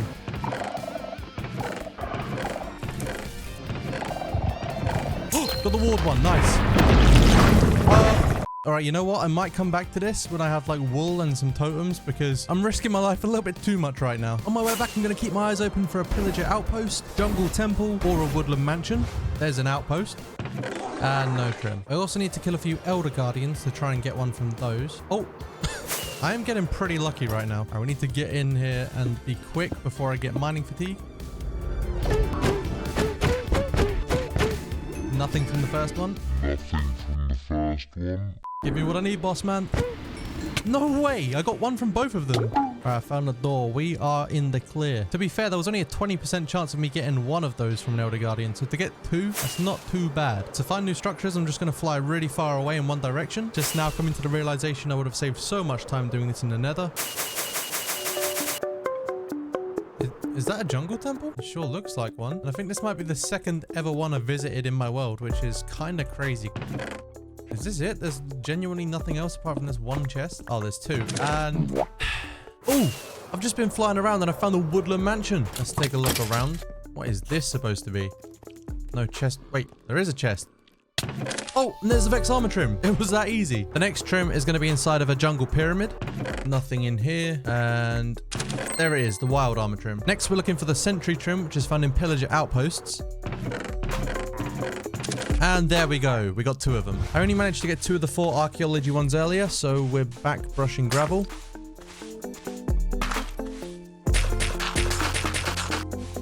Oh, there it is. The Wayfinder armor trim. Nice. Now we just need the host armor trim, so we're going to brush a ton more gravel.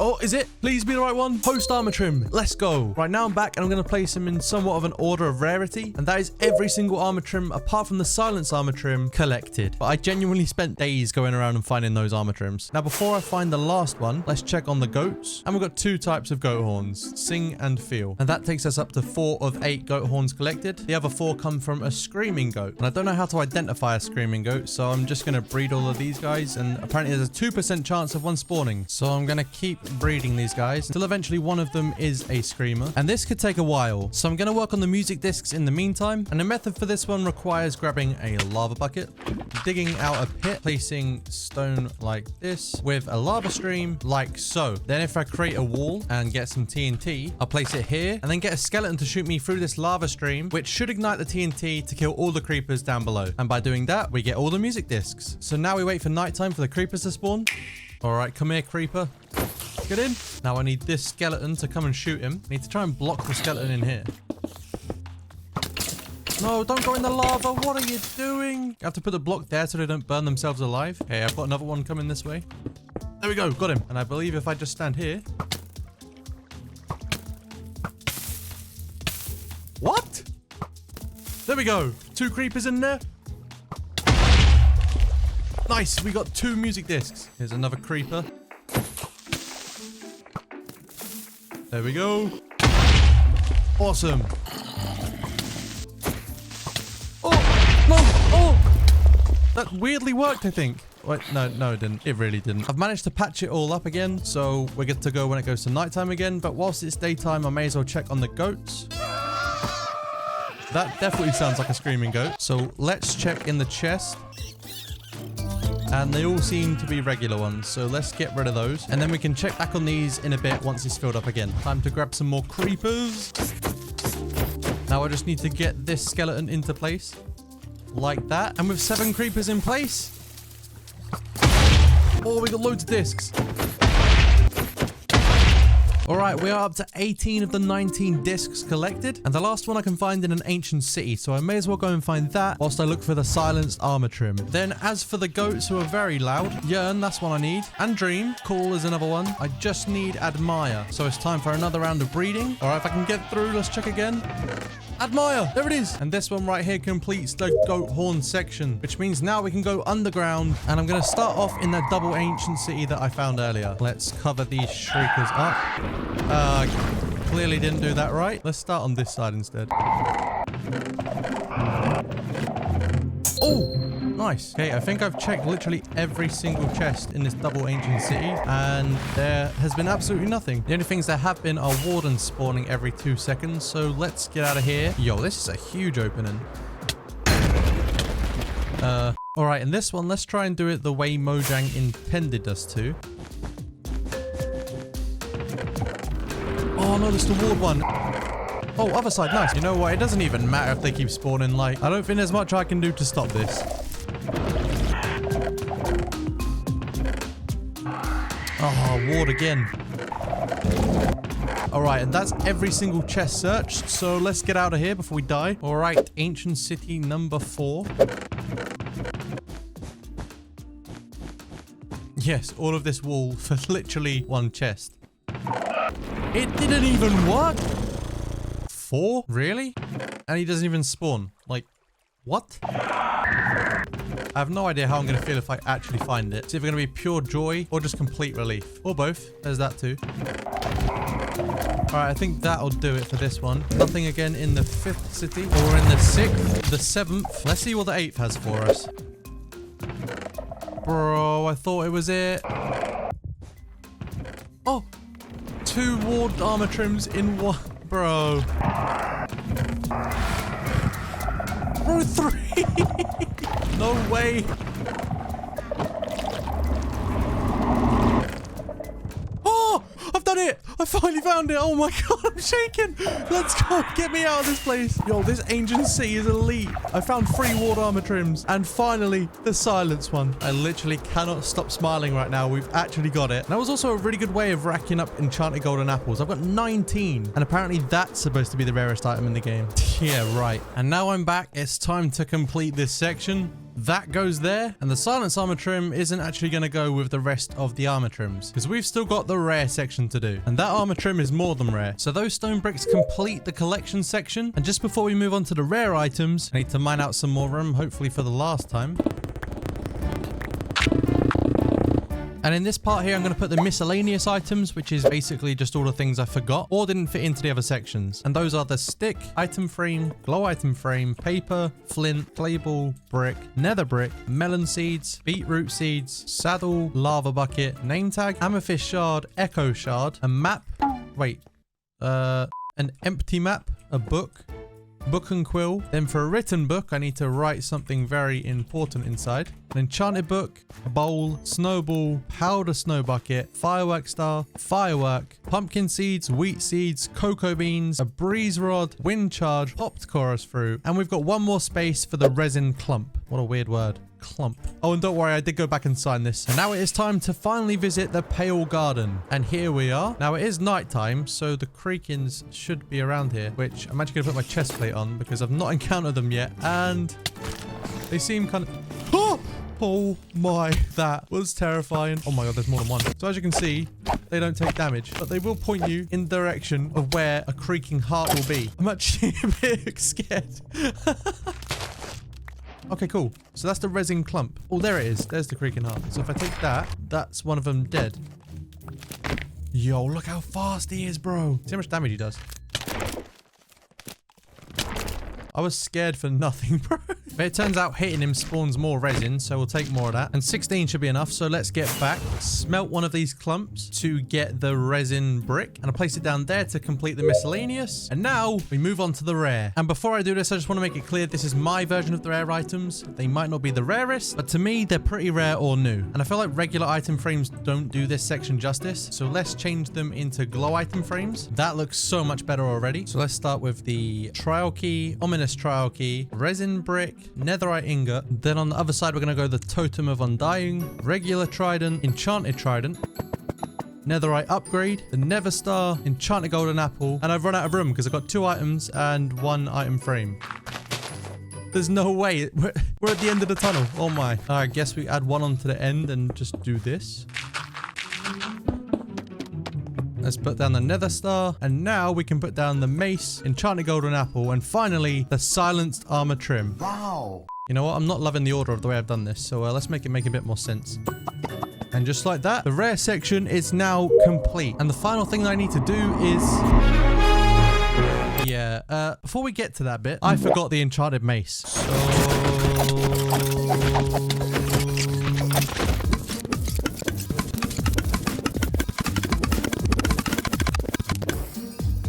Let's go! Right, let's craft this finally. And then I can add the wind burst enchantment. We have the enchanted mace. I also went ahead and brewed the wind charging potions, which did mess up the symmetry of the design. And with the mace being only 1 item, I don't want to mess up the symmetry of the rare section. So it looks like I'm going to have to push the wall back. And I guess we'll do some more rearranging. We'll put the mace there and the enchanted mace there. That over here. With the silence armor trim in the middle. Enchanted golden apple there. Then over here, I'm going to do something I said I wouldn't. And that is place down the blue axolotl in a bucket right there to complete the rare section. And that is every item in Minecraft collected.